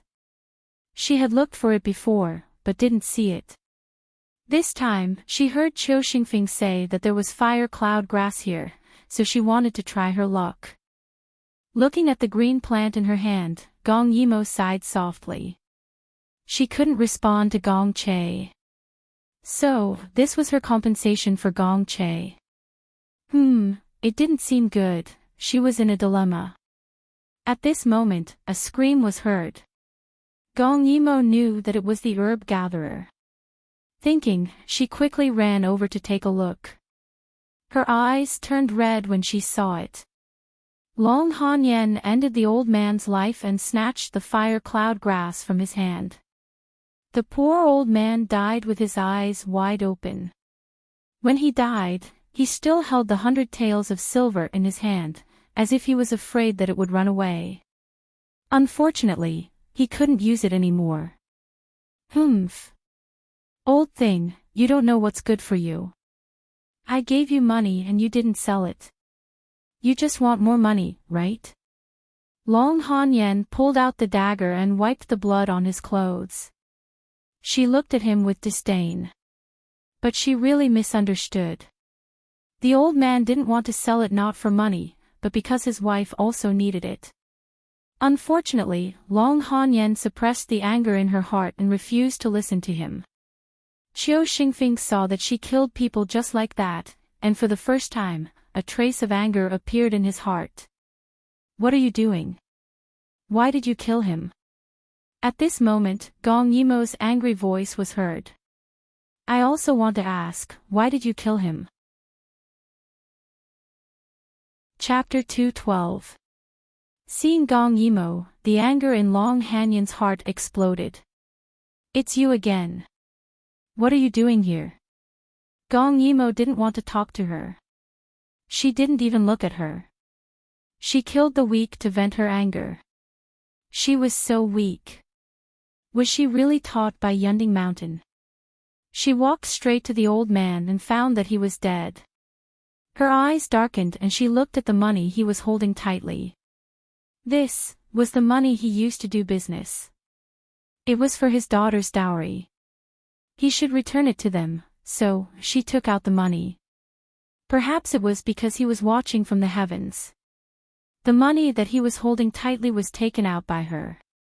Seeing this, Long Hanyan laughed out loud. You don't look like you're short of money. You even took money from the dead. Shameless. Yen, Chiu Xingfeng felt uneasy. He was angry because Long Hanyan killed someone. He called her, hoping that she would wake up. Isn't it? Long Hanyan snorted. She was trying to figure out Gong Yimo's intention. This person knew that we were coming to Hopeless Forest, but she came here before us. I don't know what she's up to. She was talking excitedly, but Gong Yimo didn't care about her at all. She just lowered her head and closed the old man's eyes. Then, she got up and walked towards Long Hanyan. The herb gatherers were familiar with this forest. The only threat was the tiger, but it was knocked out by Gong Yimo. He should have been safe and smooth on his way back. So, Gong Yimo didn't ask him to stay. He was so pitiful. He couldn't wait to go back and report the good news. He didn't expect that he would lose his life just because he was a little late in collecting the fire cloud grass. He died with his eyes wide open. Gong Yimo couldn't help but think, could this be karma? Seeing that she was getting closer and closer, Long Hanyan finally felt afraid. The murderous aura around her was like a huge rock, gradually pressing her down until she couldn't breathe. Long Hanyan quickly hid behind Chiu Xingfeng. But no matter how fast she was, how could she be Gong Yimo's opponent? So, Gong Yimo directly grabbed her neck and lifted her up. At that moment, her calm eyes overlapped with Gong Dai's murderous eyes. The scene seemed to return to that night. Long Hanyan's heart thumped. She knew that she really wanted to kill her. Help! She couldn't say anything. Chiu Xingfeng hurriedly said, Young master, please be merciful. My disciple is wrong for killing people. She's wrong. I will compensate her family. Shut up. This was the first time in 2 lifetimes that Gong Yimo spoke to Chiu Xingfeng in such a tone. She strangled Long Hanyan with one hand and her cold eyes swept over Chiu Xingfeng, who was shocked by her words. Her expression was full of disappointment. Is this how your master educated you? What's your original intention? Bully the weak and let this woman bully others with her power. Is that why you practice martial arts? You disappoint me so much. Chiu Xingfeng's face turned pale, and he kept retreating. At that moment, he seemed to see his master scolding him. What was his original intention? He didn't know. His master said he was a martial arts genius, so he practiced martial arts. But no one ever told him why he practiced martial arts. Moreover, Gong Yimo said that she was disappointed in him. Even though he knew that the other party was just a stranger, he was still shaken by her words. It was as if there was someone very important to him, and she was disappointed in him. After that, Gong Yimo didn't look at him anymore. If he didn't lack intelligence and followed whoever he followed, then he wasn't worth her trouble. But this woman, she narrowed her eyes and had the intention to kill. She tightened her grip. The veins on Long Hanyan's forehead bulged, and her face turned red. Obviously, she could only breathe out and not breathe in. At this moment, Chiu Xingfeng attacked. He struck with his palm, and Gong Yimo stepped back. With a swoosh, he pulled out the sword beside him and turned to cut at her arm. Gong Yimo subconsciously let go and stepped back. Long Hanyan fell to the ground and curled into a ball. She coughed violently. Escaping from death didn't make her grateful. Instead, she looked at Gong Yimo with resentment. Gong Yimo looked at Chiu Xingfeng indifferently and smiled coldly. She killed someone. I want her to pay with her life. Are you going to protect her? Qiu Xingfeng gripped his sword tightly and said in a low voice, "She killed someone. As her teacher, I have to teach her a lesson. Besides, you want to kill her to pay for the old man's life. If she dies, do I have to kill you to pay for her? You can try." A hidden sword slipped out of Gong Yimo's sleeve. She raised her eyebrows and smiled. "If I die in your hands, I can only blame myself for not being skilled enough. Kill her, Master." Long Hanyan hugged her neck on the ground and said uncomfortably, "Kill her." Qiu Xingfeng was in a difficult position. Rationally, what he did was wrong. But now, if he didn't attack, the other party would kill his little disciple. He didn't want to. Even if he was angry with Long Hanyan, he wouldn't watch her die. So, he could only attack. Seeing him move, Gong Yimo also moved. She was now in a higher state than Qiu Xingfeng and had more experience than him. So, she wasn't afraid of him at all. In the last life, he practiced with her. In this life, it was time for her to teach him. When the two of them clashed, it was different from the last time she fought with Gong Yun. This time, she was much fiercer. So, Qiu Xingfeng, who was doubting his own decision, kept retreating. In the end, his sword was knocked away by her. He looked at his hand in a daze. He lost. And he lost so thoroughly.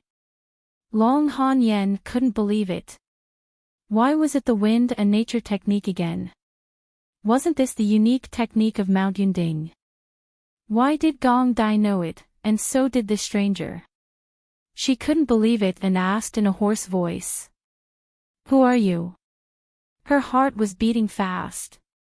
Because she remembered that Gong Dai's martial arts were taught by his royal sister. And some people even said that Gong Dai seemed to have ulterior motives towards his royal sister. She didn't believe it at first, but after hearing that woman's name from Gong Dai, she believed it.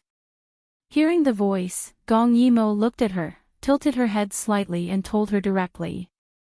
"I'm Gong Yimo." Long Hanyan's eyes widened. But she saw the other party showing a mouthful of white teeth and looking at her deeply. "That's right, I'm the one who wants your life." Saying this, her sword stabbed towards Long Hanyan. And at the critical moment, Qiu Xingfeng blocked in front of her. After escaping death, she was finally afraid. She clung to Qiu Xingfeng's back tightly and looked at Gong Yimo with fear and hatred. It was really her, it was really her. Her disguise technique was really good. No wonder Ant's people couldn't find her. Qiu Xingfeng gritted his teeth and looked at Gong Yimo with determination. "If you want to kill her, then kill me first." Gong Yimo curled up the corner of her mouth and smiled lightly. "You think I don't dare?" Chapter 213. How dare she? Qiu Xingfeng felt the murderous aura from her, but he still bit his lower lip and refused to move. Long Hanyan, who was hiding behind him, seized the opportunity and said, "You can't kill me. I'm Princess Xiaoqing. If you kill me, Imperial Grandmother won't let you go. Imperial Concubine Long won't let you go either." Gong Yimo touched her hair and suddenly looked at her. "I used to be the Chaoyang princess. Besides, you're all dead. Who would know?" Long Hanyan was scared and didn't dare to speak anymore. She only hoped that Qiu Xingfeng could block Gong Yimo for her. Qiu Xingfeng said in a low voice, "She knows she's wrong this time. Please let her go. I promise I'll look after her. I won't let her kill anymore." Seeing Gong Yimo looking at them with a smile that wasn't a smile, Qiu Xingfeng's forehead began to drip with sweat. He saw that Gong Yimo didn't give up and said loudly, "Or you can kill me. I'll pay for it with my life." When he said this, Gong Yimo looked at Long Hanyan and just listened without saying a word. Her reaction was really chilling. It was as if she wanted her to take the blame for Chu Xingfeng. Such a person was really scary. She couldn't stay. She raised her hidden blade and pointed at them, saying coldly, "Move." "No." Chu Xingfeng shook his head resolutely. His clear eyes looked at Gong Yimou. But he was so serious and he was protecting such a person. Gong Yimou felt anger rising in her heart. It wasn't because he was protecting Long Hanyan, but because he couldn't tell right from wrong. She couldn't help but ask sarcastically, "Did your master Immortal Wangji teach you this? Taught you not to tell right from wrong, to be partial to your fellow disciples, and to ignore everything?" She couldn't understand why Immortal Wangji would accept such a woman. Didn't he only accept geniuses? Where was Long Hanyan? Chu Xingfeng couldn't refute. He gritted his teeth, "But she grew up with me. I can't let her die in front of me. Then there's no other way." Gong Yimou sneered, "Because I must kill her." As he spoke, he brandished his sword to stab Long Hanyan. She screamed and retreated while Chu Xingfeng fought with her barehanded. It was obvious that he was much fiercer than before. After all, he was still a martial arts genius. Once he got serious, Gong Yimou also had to deal with him seriously. The forest was torn apart by the sword chi and fist force, revealing a large open space. The color of the sky was also becoming more and more brilliant. Countless colors intertwined and overlapped. Only the last trace of the sun was left, and the sky was about to turn dark. Long Hanyan's legs went soft from the invisible killing aura in the air. She leaned against the tree and did not even have the strength to escape. She didn't want to die. She hadn't gone back to tell her aunt that this bitch was here. She hadn't married Gong Dai yet. She couldn't die. But after all, Chu Xingfeng was one realm lower than Gong Yimou. No matter how talented he was, without Gong Dai's ruthlessness, how could he stop Gong Yimou? Therefore, at the moment when the sky suddenly turned dark, his sword found the right opportunity to stab Long Hanyan, who was behind him. If this stab hit, she would die for sure. Long Hanyan felt that death was approaching again. She let out a shrill scream. She half squatted and held her head. But she didn't feel any pain.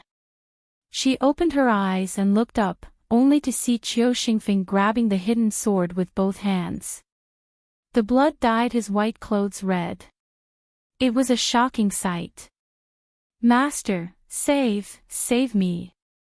Long Hanyan was scared silly. She stared at him and begged. She didn't want Gong Yimou to die, she only wanted to escape. Chu Xingfeng's action made Gong Yimou's face turn ugly. The sword was grabbed by Chu Xingfeng with both hands.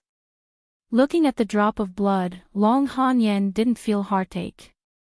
But she had been with Chu Xingfeng for 13 years.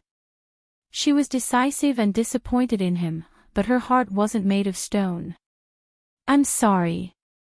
I can't let you kill her." He looked up at Gong Yimou. The innocence in his eyes reminded Gong Yimou of the time when he was blown up to save her. Her heart trembled. She almost let go of the sword in her hand. After Chu Xingfeng said this, his thin lips were tightly pursed. Obviously, he wouldn't let go. His serious face seemed to overlap with the face in her previous life. At that time, when she died in his arms, she screamed and asked him why. He said, "I can't watch you die. I'd rather die." What a similar scene. But one was to protect her, the other was to protect the person she wanted to kill. Gong Yi's hand holding the sword trembled slightly. She felt sad and angry. But also sad. Was this karma? No. She wavered for a moment, then looked at Long Hanyan. This person was young, but she was inexplicably hostile to her. She didn't feel remorse like Li Ku. And at this time, Her eyes were full of resentment. She couldn't stay. Staying would only cause trouble.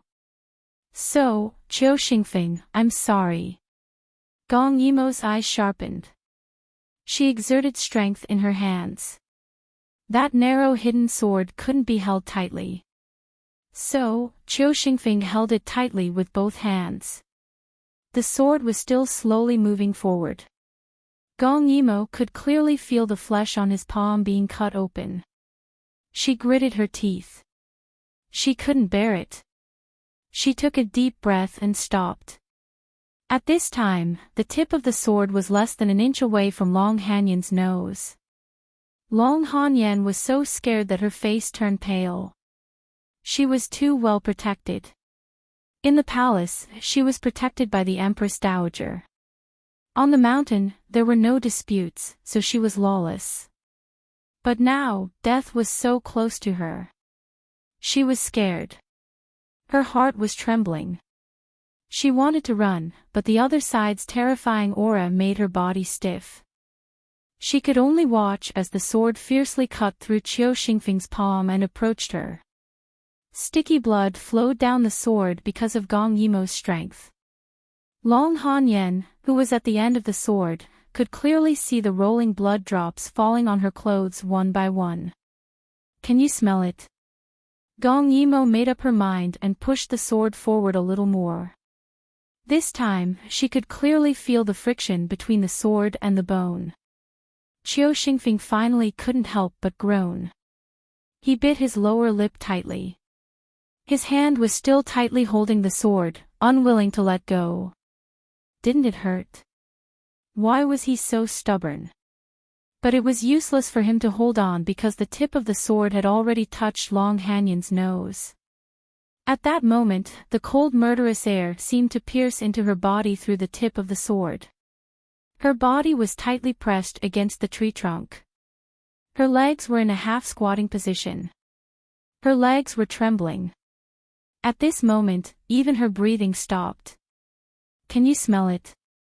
Gong Yimo asked again, this is the smell of your master's blood. Don't you feel any heartache? Chapter 2:15. When the little girl heard this, her eyes reddened. She quickly grabbed onto Gong Yimo's clothes and said anxiously, Big brother, say something. My father isn't dead. How many times has he walked through that lousy forest? How could he be dead? That's right, he had walked through it so many times without dying, but he had died the first time he walked with her. Was she destined to bleed everywhere she went? Gong Yimo was bewitched. Seeing that Gong Yimo didn't speak, the little girl couldn't help but burst into tears. At that moment, the house was very gloomy and oppressive, making it hard for Gong Yimo to breathe. At this moment, a fragrant smell wafted out from the kitchen. Gong Yimo was a little stunned. The adult and child were still crying, but she walked into the kitchen in a daze. She saw that the kitchen was very tidy, and bowls of vegetables were placed on the clay stove. They were all covered with bowls, and the chicken had just been put into the pot. It was obvious that they wanted to make soup, but they were interrupted by her arrival. The crying outside was still going on, but the moment she took the spatula, her panicked heart calmed down. The dead couldn't be brought back to life. She couldn't beg for their forgiveness, but at least she could make them dinner. This house was very small, but it was very cozy. Many small details showed that they lived their lives seriously, and they were a happy family of 3.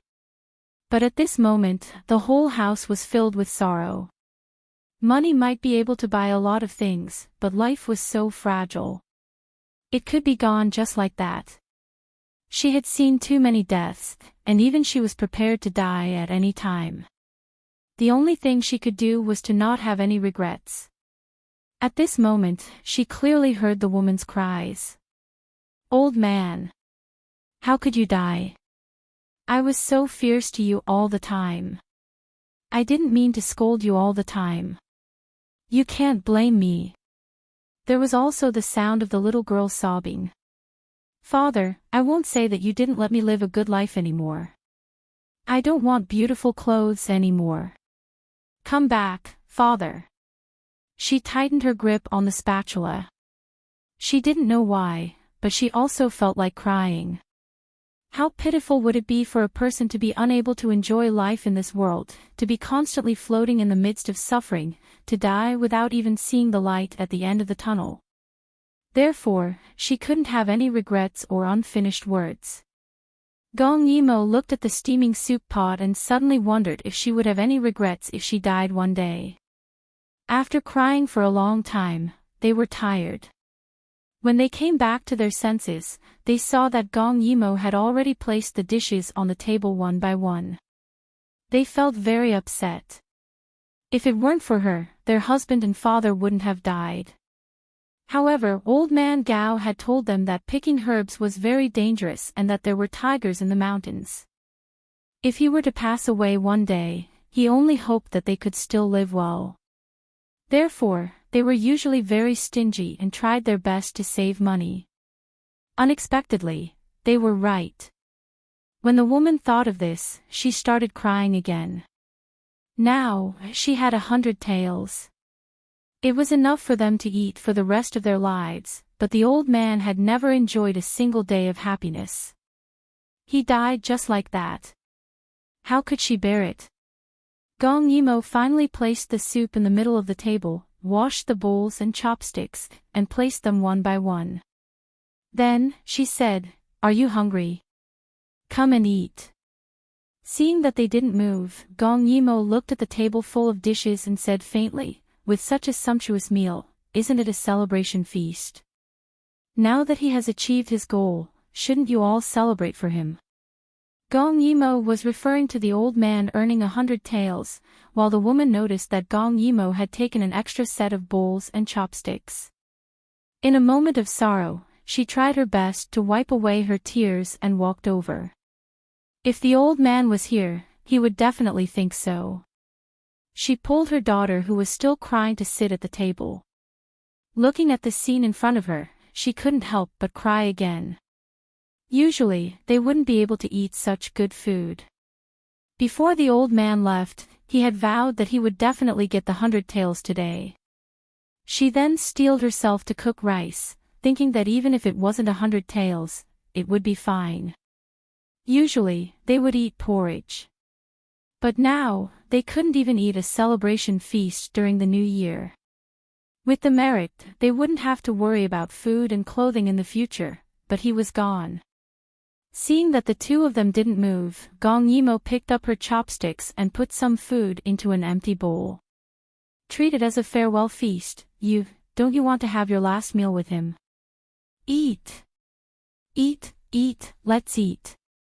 The woman wiped away her tears again and wiped her daughter's tears as well. Then, she really started to eat. The woman started to eat, but her daughter glared angrily at Gong Yimo and said in a hoarse voice, "It's all your fault. If it wasn't for you, my father wouldn't have died. Give me back my father." She threw her chopsticks at Gong Yimo, but the woman held her down. "Have you forgotten what your father said to you?" The woman was very fierce. Her eyes were red and swollen from crying, but deep down, they were filled with sorrow. The little girl knew that her mother was referring to her father's words. He said that he might die on the mountain one day, and if that day really came, he told them not to be too sad. At that moment, her heart was filled with anger and pain. She got up and ran to the room. The woman wanted to stop her, but she didn't have the strength to speak. She could only lower her head and eat without tasting the food. These were all the old man's favorite food, but in the morning, she only gave him a bowl of porridge. This soup was bland, and she didn't know if he would be hungry on his way to the netherworld. Gong Yimo lowered her head and ate. She didn't know how rare this meal was, and how much of a pity it was that the old man didn't get to eat it. She only thought about it, and then took out a banknote from her sleeve. "I know that money can't buy a life, I buried him in the mountain according to your customs and didn't erect a tombstone. As for this money, I only hope that you can live a better life in the future because he kept talking about you all along the way. It's obvious that he cares about you." Hearing this, the woman's tears fell. She pushed the money back and said angrily, "Thank you, young master. Thank you, young master, for burying him. I just want to know why such a good person like my old man died." Gong Yimo didn't hide anything. They had the right to know the truth. After hearing this, the woman couldn't hold it in any longer. She slumped over the table and wailed loudly. "It's all my fault. It's all my fault. If I didn't keep saying that my back hurt and my womb was cold, the old man wouldn't have been killed over a stalk of grass. It's all my fault." Gong Yimo said softly, "It's not your fault. I will avenge you all." When the woman heard this, she quickly looked up at her. Gong Yimo said, "I only chopped off 2 of her fingers this time, but the next time, I will take her life, so don't cry." When the woman heard this, she nodded and shook her head. After a long while, she finally stopped crying. "We can't accept this money." "Why?" The woman wiped her tears and said, "The old man said that people like us get rich overnight and people change easily, so 100 taels is the limit. And you promised to avenge us, so we can't accept this money." Gong Yimo couldn't help but sigh, "You're a sensible old man." As she said this, she personally poured a bowl of soup for her. The woman drank a mouthful with tears in her eyes and choked. "This soup, why is it sweet?" Gong Yimo also drank a mouthful and said with narrowed eyes, "Because life won't always be bitter. You've worked so hard for so long, it's time for it to be sweet." Chapter 216. When she left, Gong Yimo did not forget to leave behind 2 fire cloud herbs before leaving. She did not know why, but after doing this, she suddenly felt enlightened. She seemed to have understood something, and the path in front of her became clearer. When Gong Yimo returned, Kim Yoon could clearly feel the changes in her. It was as if a luminous pearl had been polished into a purple pearl. Being with her made people happier. After passing Gong Chae's Wenhan to Kim Yoon, Gong Yimo felt her body and mind lighten. Kim Yoon did not ask what she was doing, because he had been forced to a miserable state recently. His mother had been forcing him to choose a concubine, but he was unwilling. So, his mother wanted to find Yimo. His mother probably knew what he was thinking, but he also knew that Yimo's heart was not on this. Moreover, she did not belong to Yuheng. Time passed by slowly. From the blazing sun to the falling snow, more than a year had passed. Gong Yimo had just turned 17. Many things had happened in this year. For example, Yuheng's Golden Jade Bank had been established. It overthrew the many forms of banknotes in the past and introduced a new type of banknote that could be used throughout the country. It had annexed all the previous banks and turned them into the country's private property. Moreover, it was also Kim Yoon's private property. This kind of smooth and dominant scene was really a scene that other countries didn't even dare to imagine. The country was thriving day by day, but Yuheng's emperor's health was deteriorating day by day. No one knew what was going on, but he had been taking medicine to recover. However, his love for Yunjin did not change. Now, only Yunjin could enter the Golden Hall Palace to take care of the sick. It was obvious that he doted on her. In his current state, he naturally could not care about anything. Now, Yuheng's big and small affairs were all handled by Kim Yoon. Whether or not he was the crown prince did not matter much. Yuheng's side was smooth sailing, but Daiyu State's side was much more tragic. In just over a year, 4 princes of Daiyu State had died. 3 of them had been personally killed by Gong Dai, and Daiyu State had also opened a state-owned bank just like Yuheng. However, Daiyu State was vast and had abundant resources, so the original owners of the banks were much more unyielding than Yuheng. Furthermore, there were so many powers in Daiyu state, and there were so many princes. If they brought the money with them to any of the princes, it would cause a massacre. Therefore, Gong Dai spent an entire year to take down these people. After killing a lot of people, he finally came out on top. He established Flourishing Age Bank. For a moment, Gong Dai was in the limelight. He even overshadowed Gong Qing, who was worried about his son's death. He became the #1 person in Daiyu state. However, due to the impending return of Gong Che, this momentum was somewhat subtle. Gong Dai used the bank to generate money, but he was still in the beginning stages. Therefore, he mainly relied on his previous business. However, Gong Che had built the canal. In the past few years, money had flowed in like water. He was also a reputable crown prince. The Liu family's rise was also very fast.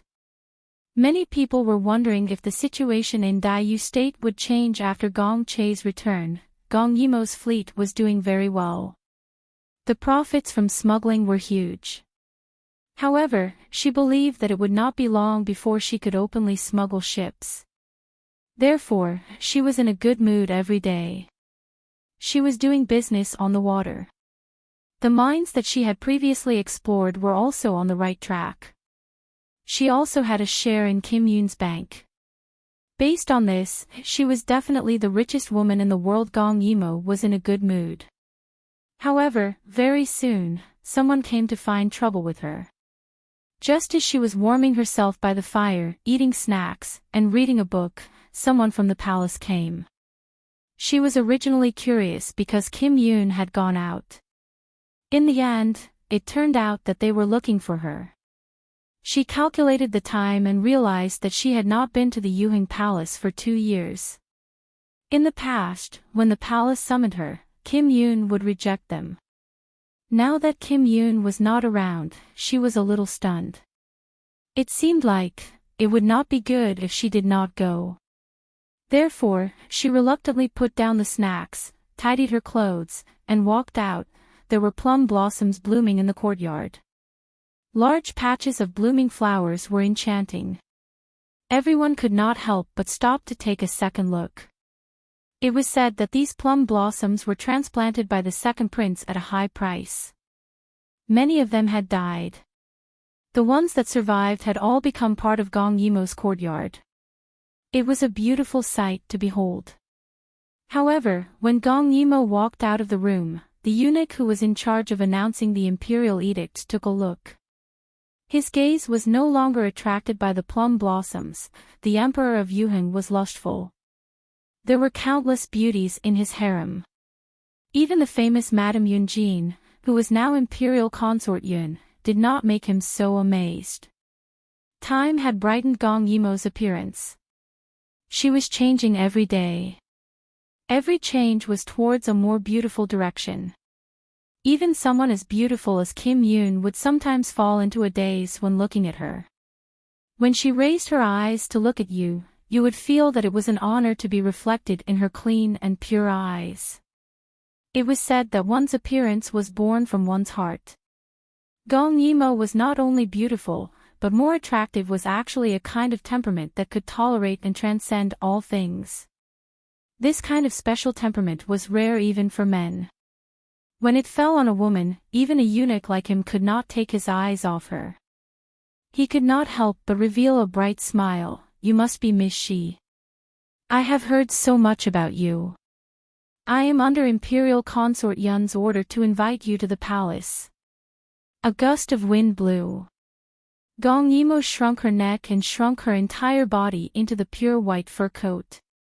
She looked like a big milk cat. However, her actions did not make people feel that it was indecent. They only felt that a beauty should be so free and easy. Can I not go?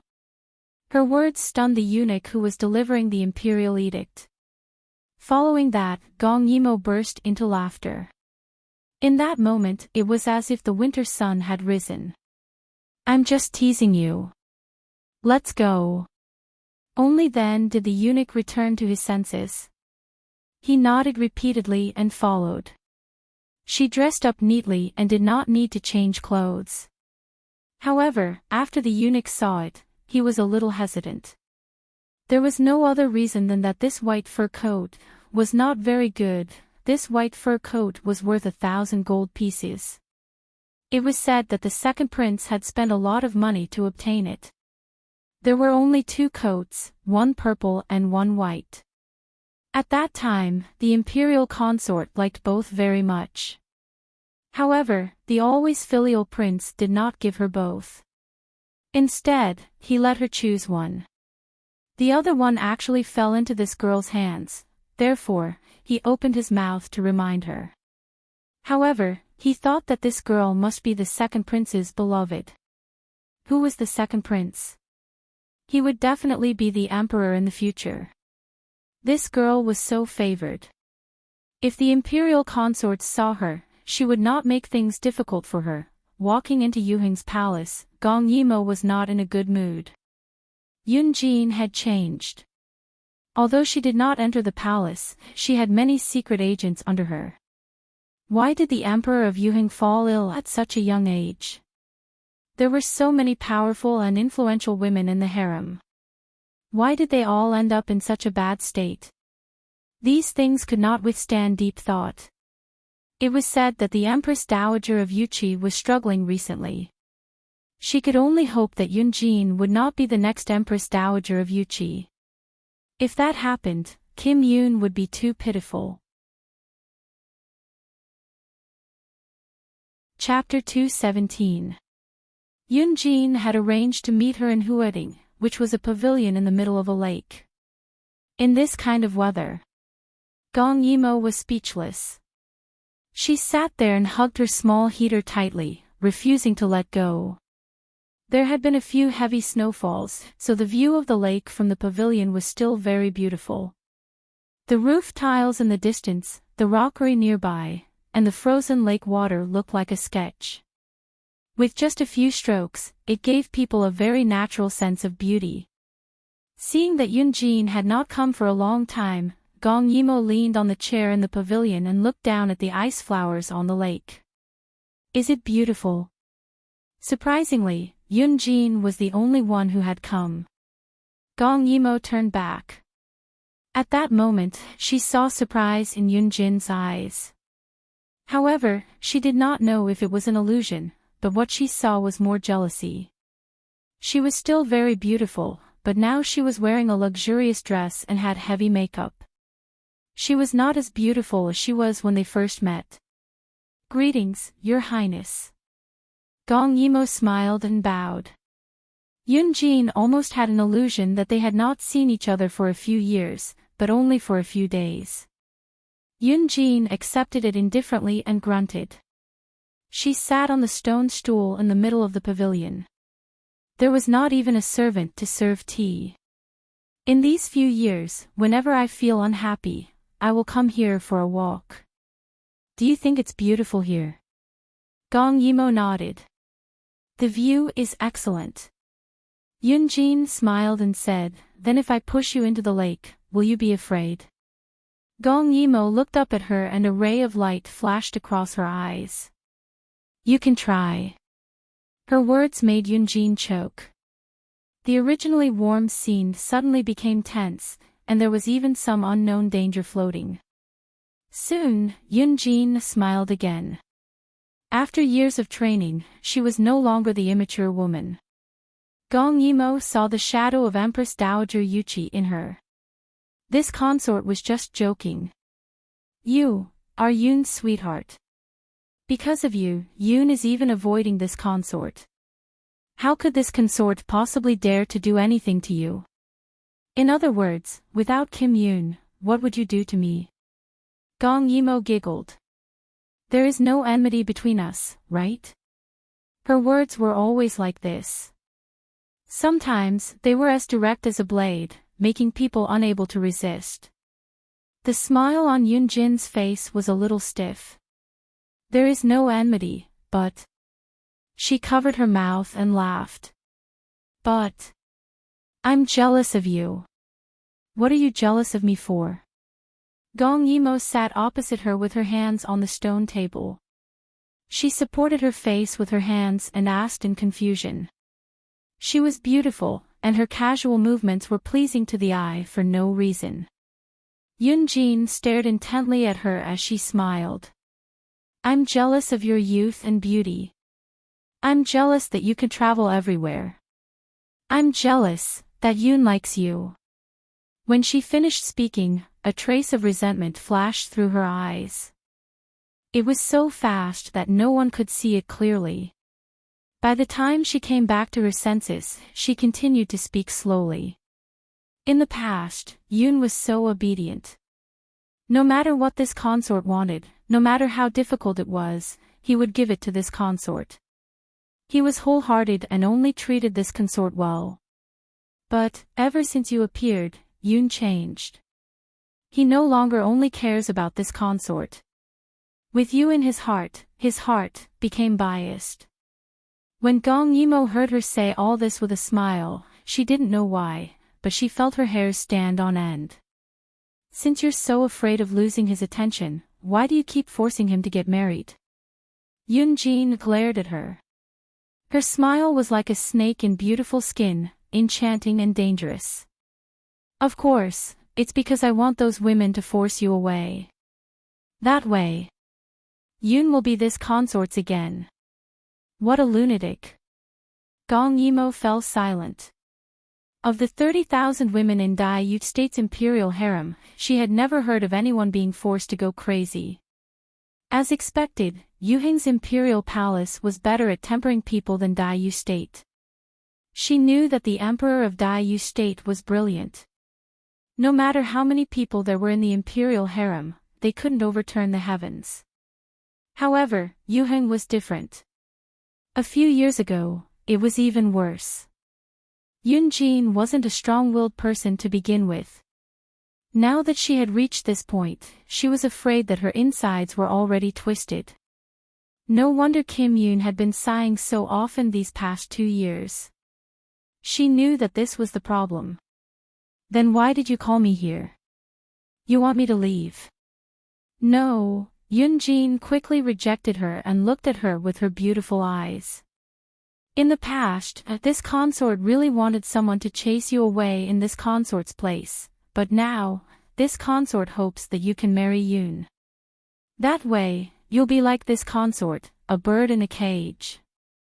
When the time comes, this consort will marry many women for Yun so that you can have a taste of how I feel. The last word was filled with resentment. However, when she said this, her expression was very normal. It was as if she was talking about the weather or something very normal. However, the meaning behind her words was terrifying. Gong Yimo knew that Yunjin was jealous of her freedom. She also resented her for stealing Kim Yun's attention. After all, Kim Yun did belong to her alone back then. The more brutal the imperial harem was, the more she missed the carefree time in the cold palace. Naturally, she hated herself even more. She was, just like those mothers in modern times who had a child love-struck plot. It was just that this plot was forced out of her. Gong Yimo decided to provoke her and make her give up on this idea. She smiled slightly. Didn't Kim Yun tell you? Tell me what? Yunjin looked like she was listening attentively as she quietly looked at Gong Yimo. Kim Yun, he. Gong Yimo flashed a dazzling smile. Kim Yun said that he likes me a lot. He even said that as long as I agree, he will only marry me in this lifetime. So if you want to find someone to share my love with, it'll be a little difficult. Her words caused Yunjin's face to twist for a moment. Gong Yimo stuck out her tongue inwardly and continued to lie. Also, he said that his mother had suffered too much in her life, so he can't repeat her mistakes. Therefore, he decided to only marry one person in this lifetime. He even said that he would only marry me. That's why I didn't agree and wanted to play around. He had no choice but to indulge me, so he kept rejecting the marriage. You still don't know about this, right? How dare you? Jin suddenly slammed the table. You want to marry Yoon like this? What a fool's dream. But her heart was even more twisted, as if there was a fire burning inside. Why was Gong Yimo able to meet such a good person like her son, but she could only meet such a disgusting man like Jin Xing? Whether it's a fool's dream or not, don't you have any idea? Gong Yimo appeared calm, as if Kim Yoon had said so with certainty. Yoon Jin looked at her gloomily and suddenly shouted, "Shut up! Guards!" she ordered. Very quickly, people ran over and stood behind her. Those people were obviously the hidden guards set up by the Emperor of Yuhing to protect her, and they had already been firmly subdued by Yoon Jin. This person has offended her superiors. Throw her into the lake to wake her up. Yoon Jin said coldly with a venomous expression. Yes. Someone quickly tried to grab Gong Yimo, but Gong Yimo didn't even look at him and said, "If you don't want Kim Yoon to hate you, you can try." Yoon Jin indeed hesitated, but her face was still cold and hard. What a joke. Yoon is this consort's biological son. He'll hate me. Gong Yimo rubbed her stomach and said with a smile, "If you don't believe me, you can try." Her fearless look, coupled with her previous actions, made Yoon Jin's expression turn sinister. Her voice changed instantly. Could it be that you're pregnant with Yoon's child? Chapter 218. Gong Yimo almost spat out her food when she heard that. She had eaten too many snacks at home and touched her stomach. How did she get pregnant? She had said those words to scare Yoon Jin. Besides, she was right. She had worked with Kim Yoon on many occasions now. If Yoon Jin really did something to her, Kim Yoon would definitely not sit idly by. However, she rolled her eyes and said vaguely with a smile. Then do you still want to touch me? If you don't want to touch her, then let her go home. Gong Yimo was all smiles. Wrapped in the snow-white fur coat, she looked like a cute little fox. Yoon Jin was infuriated by these words. She was speechless for a long time. She knew that this girl of unknown origin had ulterior motives. She was really pregnant.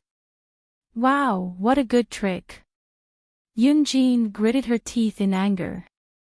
Ever since she had appeared, Yoon had not treated her as well as before. Take the white fur coat on her as an example. She had liked it so much and wanted both.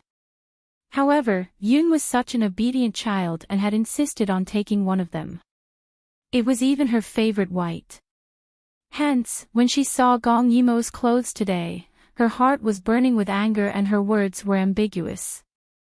She was fearless. Firstly, Yoon Jin was venting her anger. Secondly, she knew that as long as she did not go overboard, Yoon would not do anything to her. However, it was different now. This woman was actually pregnant with Kim Yoon's child. Thinking about how Yoon had been treating her better these few years, if they really got married, would Yoon still remember her as his mother? No, her life was already hard enough. Yoon was her only son, and he was also someone who treated her well. He could not be snatched away. As she thought about it, her eyes turned cold and she said to the secret guard, "Throw her out." Yoon Jin knew that Gong Yimo was good at martial arts, but she looked down on women, so she didn't think that Gong Yimo was very powerful. Although there were many women living happily in the world, in front of Yoon Jin, only Gong Yimo could stimulate her the most. Because Gong Yimo had seen her at her worst, she also saw how sad she was now.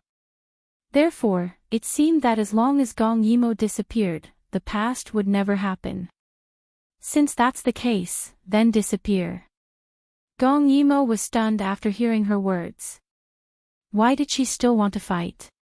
She was pregnant with Kim Yoon's child. Seeing that those people were really coming over, Gong Yimo was very puzzled and asked, "I really don't remember any deep hatred between us. Why are you suddenly so hostile towards me?" Perhaps it wasn't sudden. Ever since Yunjin came out of the cold palace a few years ago, she could feel that Yunjin was hostile towards her, so she didn't want to see her in the past 2 years. Deep hatred. Yunjin smiled. In this gray sky, her heavy makeup was a stunning color. However, she touched her face. She said with a strange expression, "Do you know what kind of life I've been living these past few years?"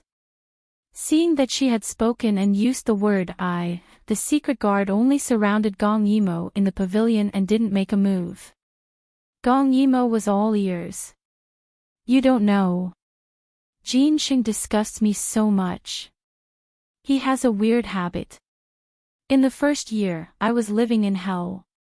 If I didn't grit my teeth and persevere, I would have been tortured to death in bed by him." Gong Yimo was a little stunned. She didn't expect to hear such words from Yunjin one day. Yunjin actually rolled up her sleeves in front of everyone. There were burn marks on her fair arms and some old wounds, but they were no longer obvious. Gong Yimo's expression turned cold. Yunjin continued to smile. "When those women in the imperial harem saw that I was favored, they couldn't wait to swallow me up. Do you know why I didn't have another child in the past 3 years? Because in the first year, I was drugged by the Empress and sterilized. At that time, I was bleeding non-stop. It was only later that I found out that I actually miscarried a child who wasn't even a month old." Gong Yimo was stunned. Why didn't Kim Yoon tell her these things? It wasn't that Kim Yoon didn't want to tell her, but that Kim Yoon felt that Gong Yimo had helped them too much. Since his mother had chosen this path, could it be that he still needed to help her settle the imperial harem? So he didn't say anything. He thought that Yunjin would understand one day, but he didn't expect that she would walk this path to the end. Yunjin slowly turned around and smiled enchantingly. "Look. Am I beautiful? Beautiful, naturally beautiful. Otherwise, she wouldn't have given birth to Kim Yoon." Her expression gradually turned sinister. "But why? You're a beauty, I'm also a beauty. But you're so happy. You can do whatever you want and go wherever you want. You're already so happy. Why do you still want to snatch Yoon from me?" She glared at Gong Yimo with red eyes. 2 years ago, when I had a miscarriage, Yoon only stayed with me for 1 day. But what about you? You only ate something bad, so Yoon took 3 days off to take care of you at home. I'm his mother. She didn't even think about it. Was it suitable for Kim Yoon, a man, to stay with her all day long? This summer, I said I want to eat lychees within 3 days. However, Yoon refused. She said that it would be a waste of money and manpower. She wanted me to wait for a while longer. You said you wanted Luli, and Yoon immediately ordered people to look for it. She even bought it at a high price. I'm afraid it only took her less than 3 days, right? Gong Yimo was speechless. Even if she said that she needed Lioli, she was afraid that it would be taken as an excuse. There were too many things like this, and each of them made Yunjin very sad. Perhaps this was the woman's conspiracy.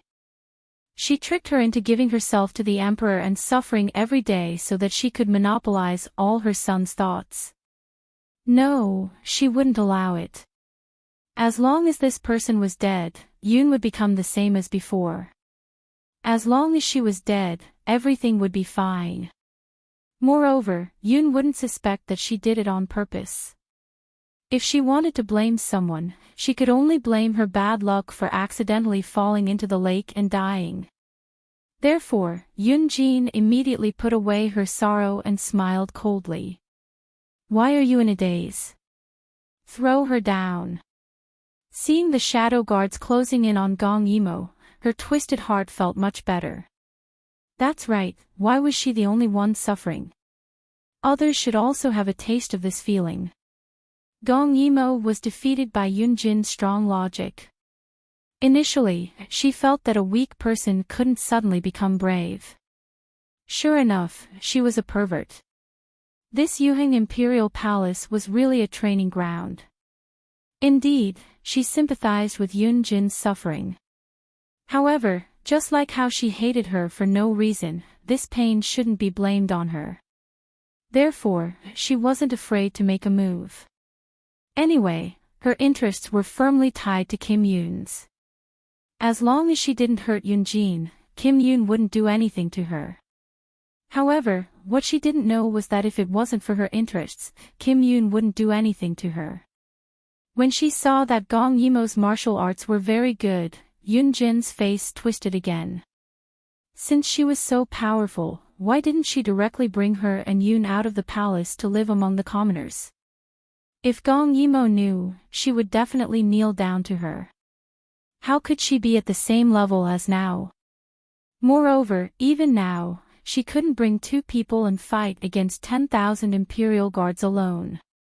Just as Gong Yimo gloomily knocked down everyone, Kim Yoon hurried over.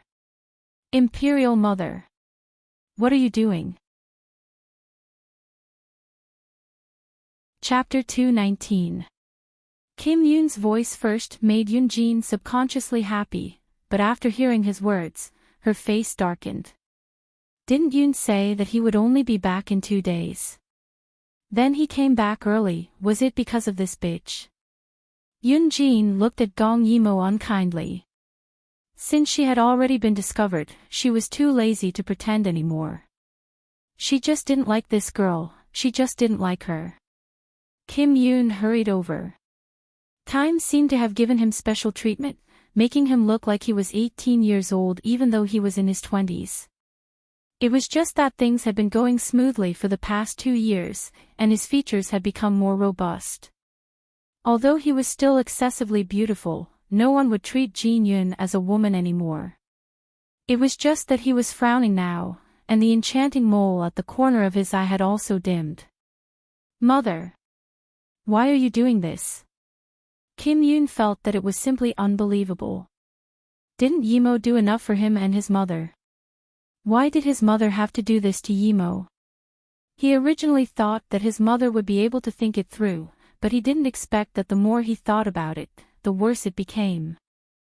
Yoon, I'm doing this for your own good. In front of Kim Yoon, Yun Jin seemed to have become that weak little cold palace woman. She was already 40 years old, but when she spoke to him, she was full of grievances. Gong Yimo didn't notice it before, but now that she saw it, she couldn't help but tremble. It wasn't like what she thought, right? Kim Yoon angrily glared at Yun Jin, but he couldn't really do anything to her. Kim Yoon was a filial person, and this kind of thing, he would only do what he did these 2 years, guarding and hiding it at the same time. What else could he do? However, Kim Yoon was extremely disappointed when he saw the shadow guards that had yet to disperse. Mother, I don't know what you're thinking, but please don't use the harem tactics on Yimo. She's still young, and there's nothing wrong with that. His words made Yun Jin feel her face burning. She looked at Gong Yimo angrily. Gong Yimo looked up at the sky. No matter how they quarreled, Kim Yoon was here anyway. She could save some energy. Look at her.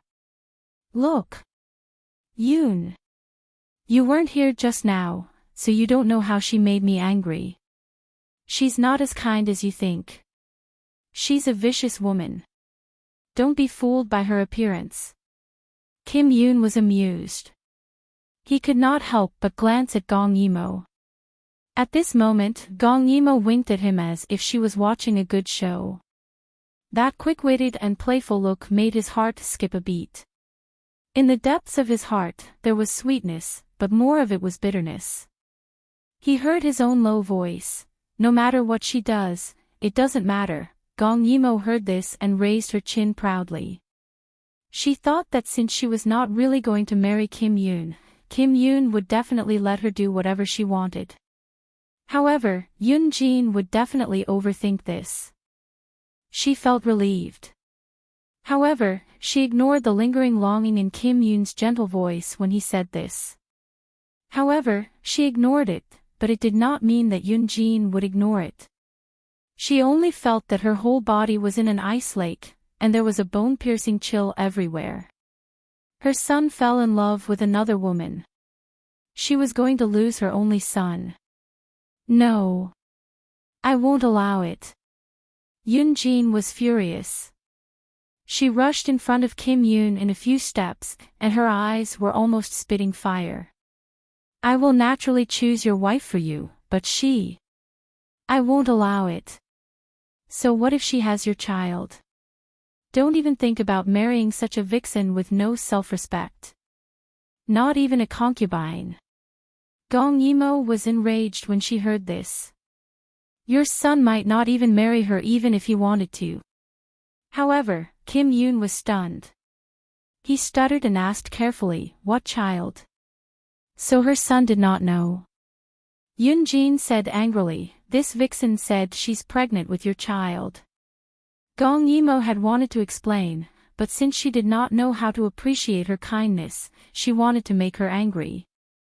As she thought about this, she took a few steps forward and held Kim Yoon's hand. She smiled and said, why? I want to marry him. This is your son's first child. If Kim Yoon succeeds the throne in the future, he will be the crown prince. How dare you? Yoon-jin's voice changed. Could it be that she was enduring so much just to pave the way for this bitch's child? The more irritable she was, the more pleased Gong Yimo was. Kim Yoon finally came back to his senses. He looked deeply at Gong Yimo, but did not withdraw his hand. Stop fooling around. He sounded sweet and helpless. Gong Yimo pouted unhappily. She started it. Only then did Jin Yoon sigh and look at his imperial mother. Mother, Yimo lied to you. She's not pregnant. We are not what you think. Gong Yimo made a face at Kim Yoon. I didn't say that. She imagined it herself. However, Yoon-jin did not refute her. She only looked at Kim Yoon and asked seriously.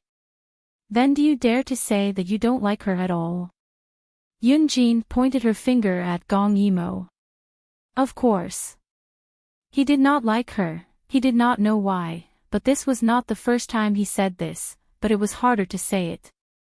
Of course what? Yoon-jin's eyes were cold as she pressed on. The atmosphere in the lake pavilion was so strange. I don't like her. Kim Yoon took a deep breath and said slowly. However, after saying this, he felt as if all the strength in his limbs had been sucked out. His chest began to hurt, giving him the urge to roar and tell the world.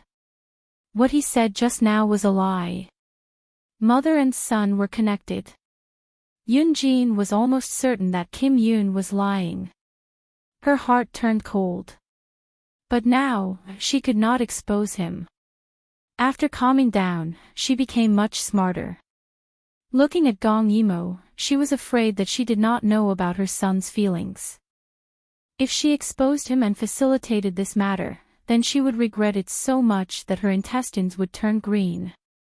However, she looked at Gong Yimo seriously. This person could not be left alive. She occupied a very important position in Yoon's heart. She could feel it. Why? Wasn't the most important person to Yoon her, his imperial mother? Kim Yoon only treated it as if the misunderstanding had been resolved and was about to leave with Gong Yimo. Gong Yimo was naturally eager and hurriedly followed. Only a dozen shadow guards and the beautiful imperial consort Yoon were left in the pavilion. When Gong Yimo turned around, she asked curiously, your imperial mother looks very weak. How did she do it when so many shadow guards listened to her? After all, she spoke and acted so fearlessly just now. It proved that whether or not these shadow guards were sent by the emperor to protect her, they were now her people. When Kim Yoon heard her words, his face darkened. How could his imperial mother make these people so loyal? This reason, he did not want to say. Fortunately, Gong Yimo was just asking casually and walked ahead of him. Her black hair and snow-white fur clashed together. The exposed skin was as gentle as the clouds. Kim Yoon suddenly thought of what his imperial mother said just now. If we really have a child, that would be good. Emo did not have any feelings for him. Even if she was drunk, it was impossible. Thinking of this, his eyes dimmed.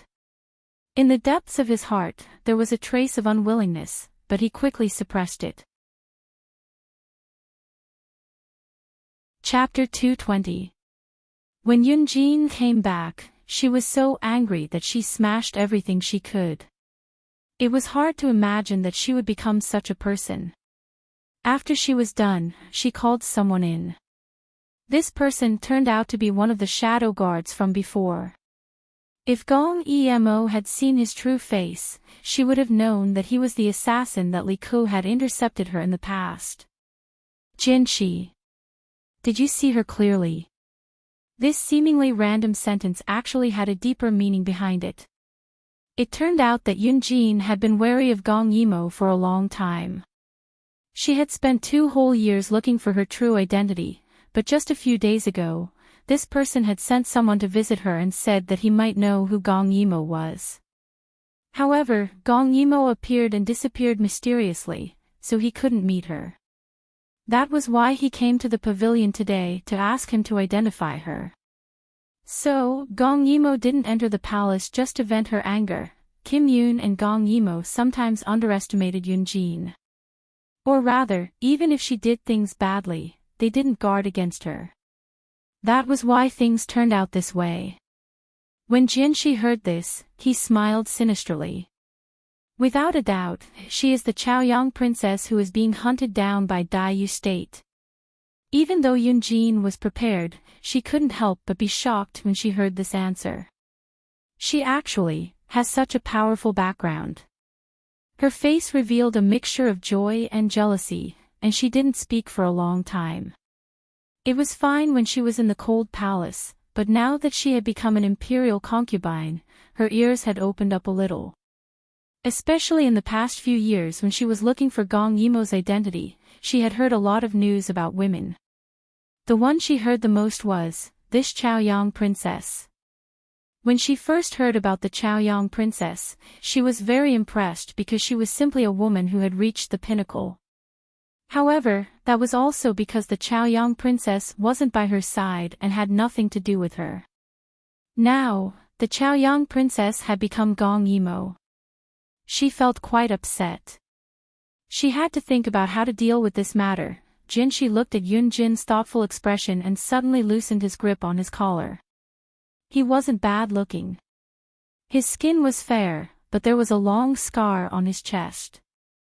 How did this scar come about? How did he get forced out of Daiyu State? In the end, it was all related to Li Ku. Since Li Ku tried so hard to protect her and almost caused him to die, then the opportunity was right in front of him. He had to kill her. Yoonjin was a little confused when she saw Jianxi taking off his clothes. What are you doing? Didn't you say that as long as I became your highness's secret guard, I would be able to serve your highness's bed? Let me serve you.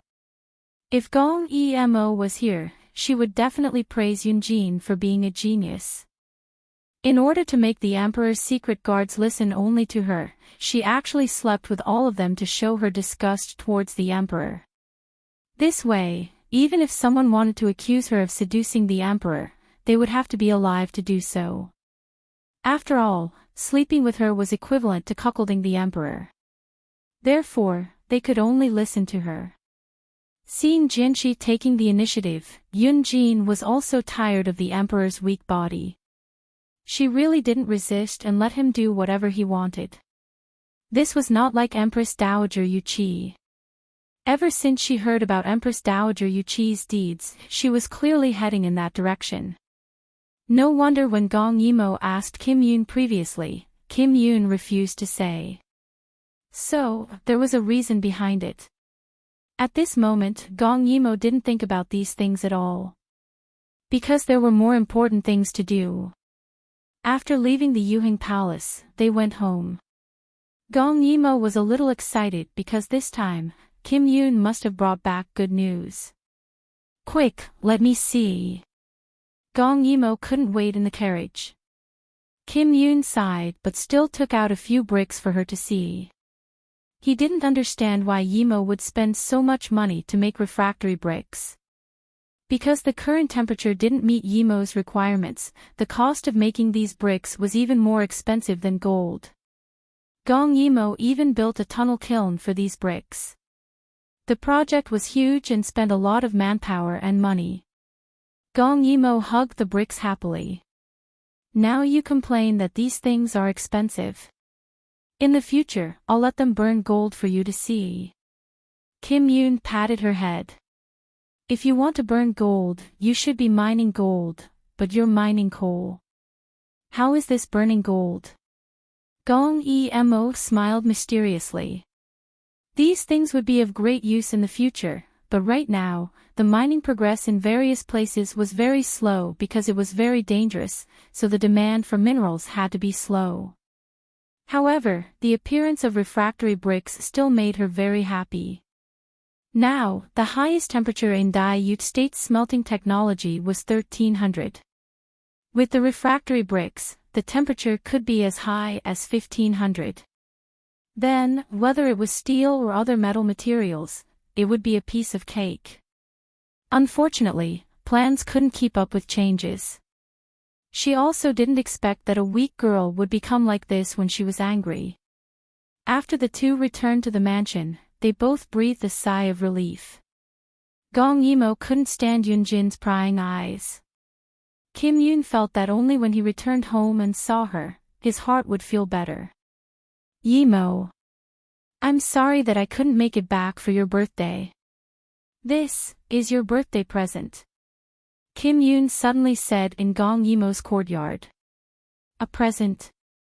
Gong Yimo's eyes sparkled when she heard this. She took the brocade box from Kim Yoon with anticipation.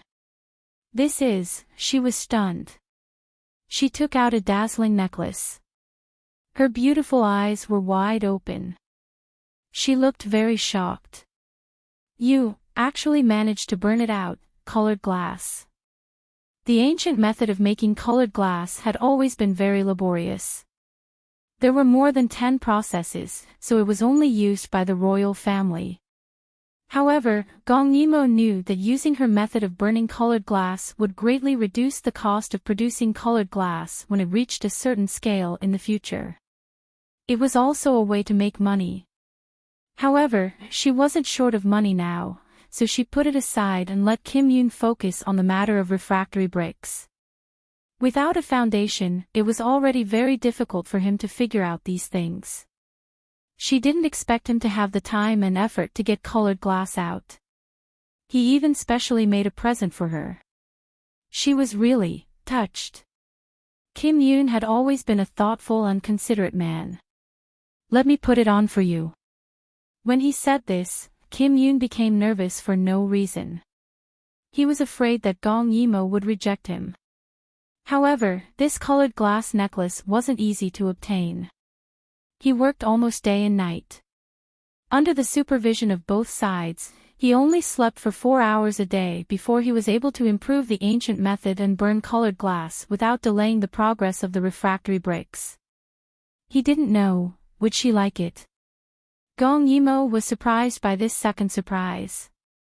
Without another word, she turned around and let Kim Yoon put it on for her.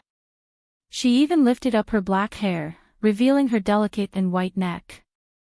Kim Yoon looked at the smooth jade-like skin. It was almost faintly glowing. His Adam's apple moved. He suppressed the thoughts in his heart and put the necklace on.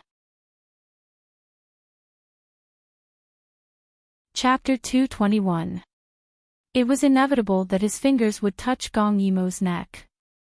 At that moment, he was like a bird startled by the twang of a bow. His fingers immediately retracted. However, that warm touch made him wonder if he had just touched a piece of warm jade. This thought made his heart itch. Thus, when he was putting it on, he deliberately touched it again to make sure that the touch just now was not his imagination. This set of warm jade, who would benefit from it in the future? This thought made his face burn. At this moment, Gong Yimo had already put down her hair and turned around. Do I look good? Her long eyelashes fluttered, her ink-like hair, pure white clothes, and the colorful glass on her neck. What could be more beautiful than her? Kim Yoon could not help but stare blankly. He watched her grow from a budding young girl to a beauty that could cause the downfall of a city. He could not control himself more and more. You look good. His voice was low and hoarse, but Gong Yimo did not notice that she was very happy to receive the gift. She was fiddling with it happily. Jin Yun had an inferiority complex when it came to her. This inferiority complex had caused him to not dare to confess his love to her. She was an extraordinary woman who fought against the country alone. He was a prince who put down his dignity as a man to become a singer in order to earn money. She had saved him time and time again. Twice, she had saved his dignity and soul. Her kindness was like a new life. And she, while developing herself, had unreservedly guided him. It could be said that his current achievements were all because of Gong Yimo, therefore, he did not have any ego in front of her. He knew very well that he was not worthy of Gong Yimo. Therefore, because of this inferiority, he endured for 3 years. In the depths of his heart, he only hoped that she could stay in Yuheng for a little longer, just a little longer. This memory was the most precious thing to him. But now, in her courtyard, under the blooming plum blossoms, she held the glass with her fingertips and looked at it in the winter sun. The sunlight shone through the glass and left a colorful glow on her face. She smiled, but all the gorgeous background was overshadowed by her. Such a person like her. Why couldn't he have her? Kim Yoon's heart was beating like thunder. This was the first time he questioned himself like this. Then, he was shocked by himself.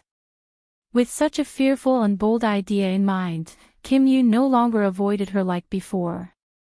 Instead, he carefully approached her and tested her opinion of him. It must have been terrible.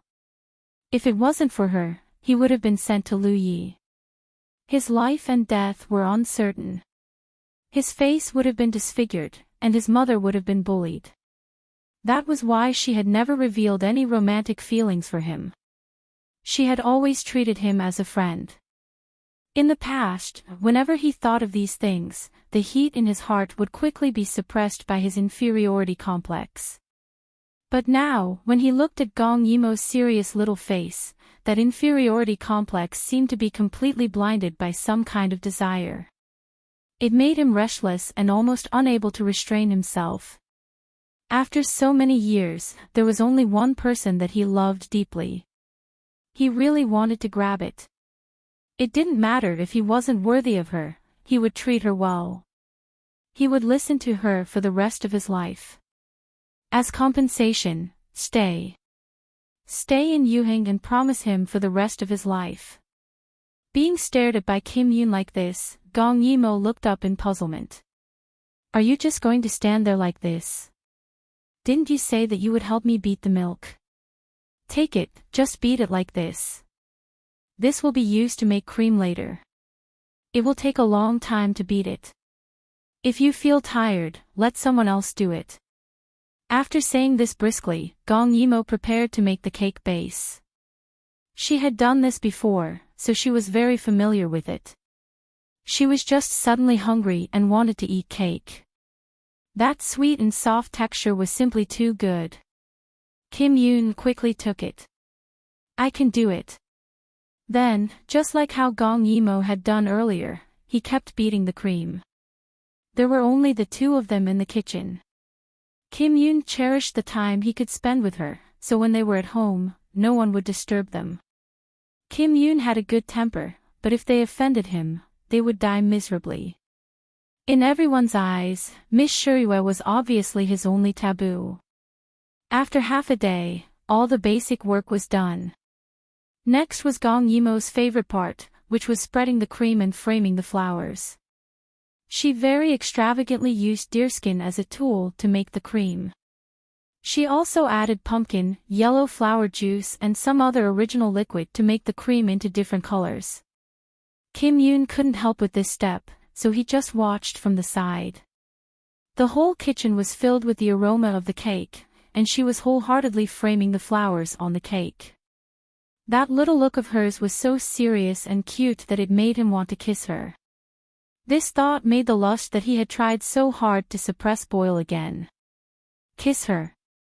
He had never had a chance to be so intimate with her, but he really wanted it, so much so that, just thinking about it made his heart beat like thunder, and he was afraid that Gong Yimo would hear it. When he thought about how the ring would be sent over tonight, he was very nervous. The ring was something that Gong Yimo had told him by chance. After knowing its use, he had an idea. Tonight, he would give the ring to Yimo, to see how she felt about it. She helped him so much, maybe, to him, she also had feelings for him. Kim Yoon thought with uncertainty. He was already in his 20s, but when he thought about it, he felt his face heat up. Gong Yimo made a sound of surprise and looked at him puzzledly. Do you feel that the kitchen is too hot? Do you want to go out and get some fresh air? Kim Yoon quickly shook his head, but he saw that she had already finished the cake, and what she had drawn was none other than a cartoon version of himself. It was all because her drawing was too special. That cinnabar mole under the big eyes, wasn't that him? Gong Yimo smiled slyly. Let's go. I'll bring you to try the world's most delicious little Kim Yoon cake. Her words clearly did not have a trace of ambiguity, but when Kim Yoon heard it, his face suddenly burned. Fortunately, Gong Yimo was walking in front and did not notice it at all. The winter sun was not scorching at all. They had been busy for the whole morning and afternoon, just for this stutter. It had to be said that this was the highest level of gluttony.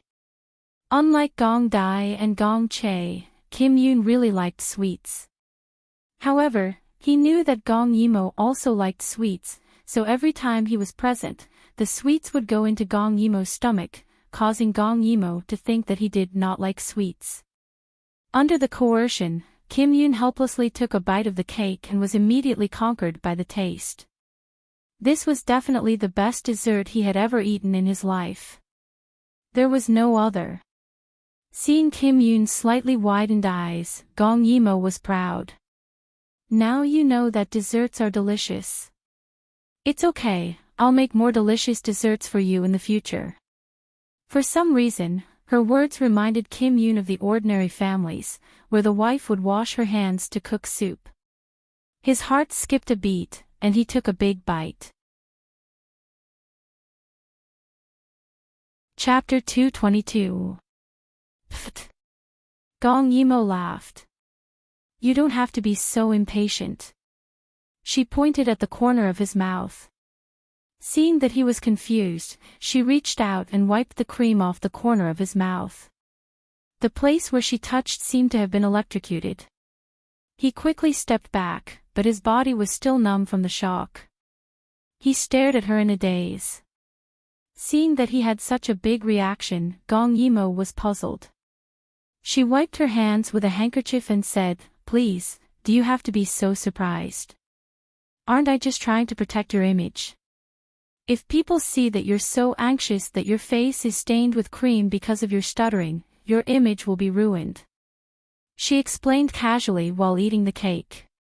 She narrowed her eyes in satisfaction, just like a big cat, under the sun, lazy and at ease. The hand holding the spoon, the knuckles were as white as jade. Just now, she used this hand to touch the corner of his mouth.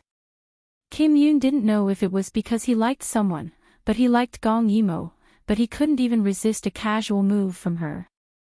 If in the future, they really got together, what should he do? Jin Yun thought to himself, half sweet and half worried.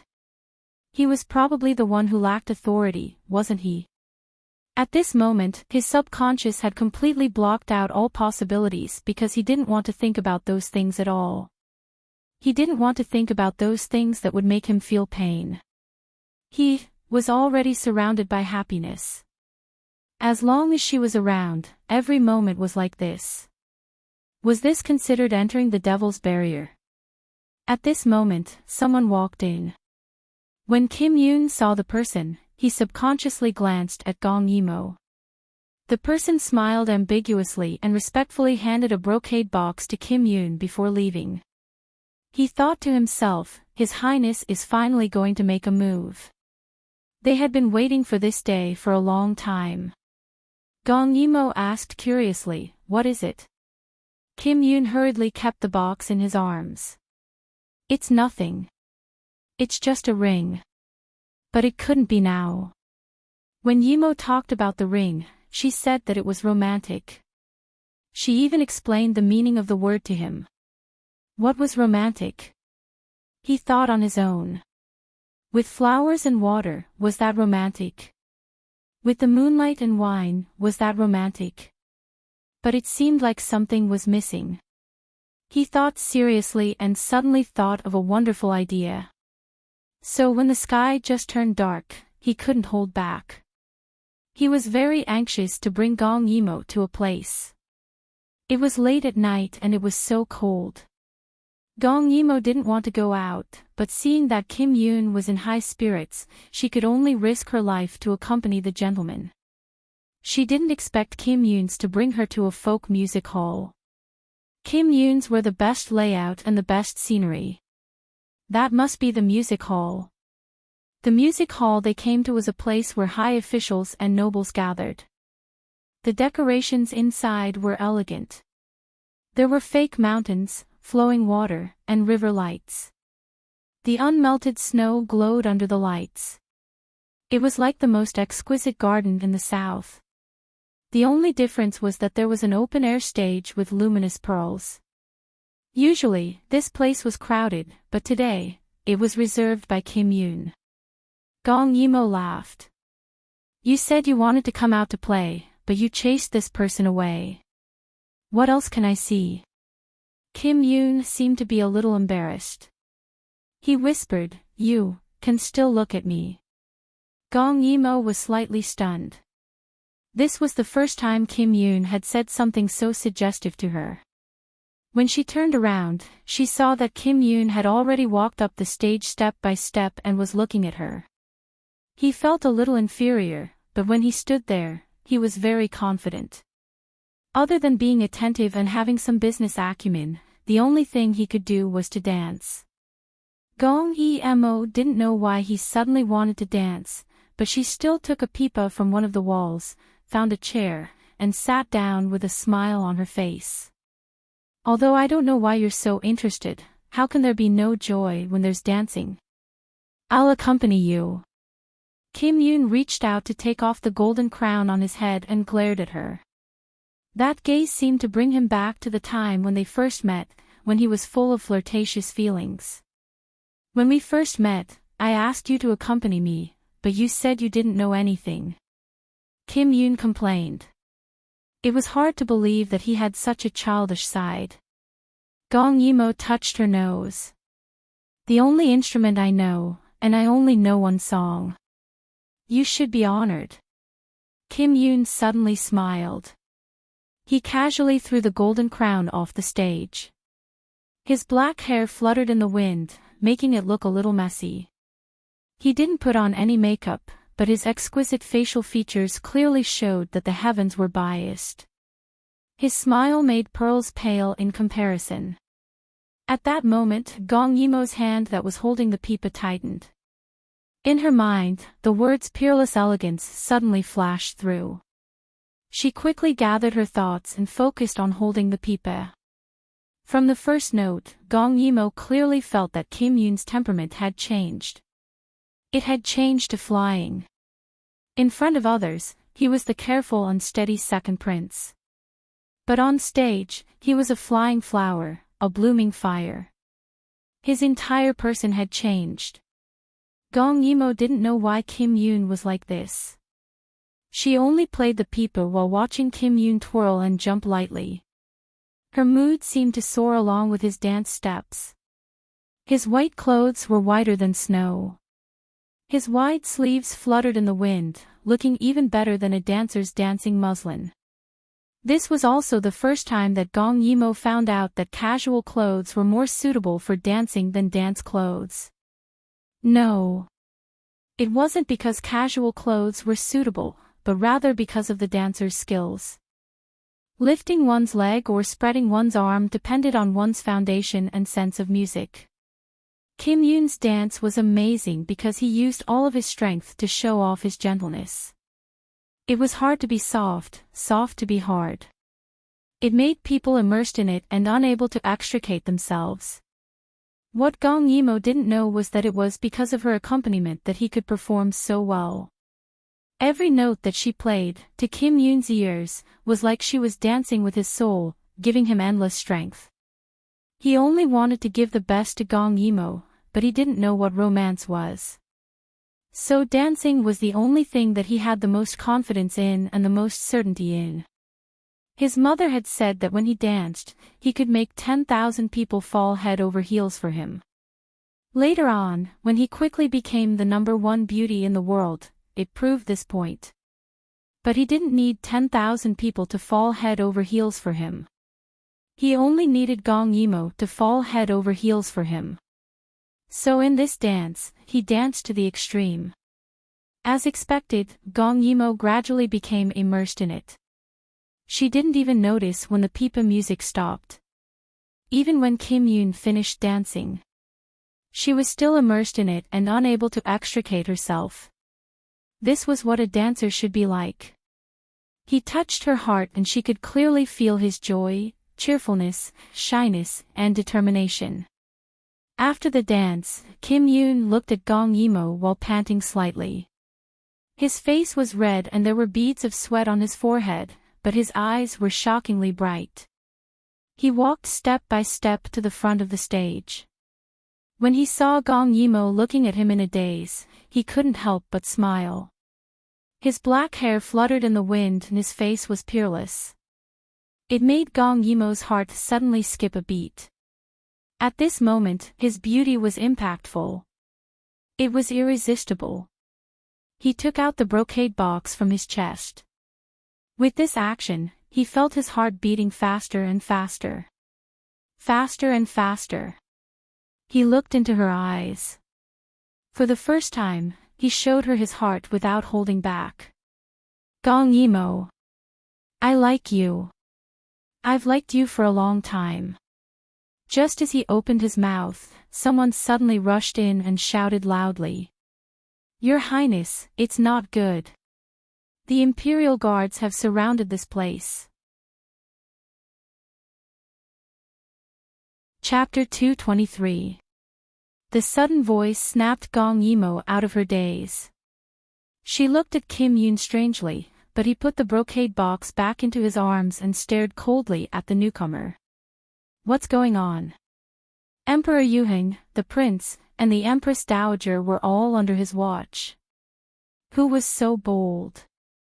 Who dared to surround him? After all, Jin Yun was the next emperor that Yuheng had decided internally.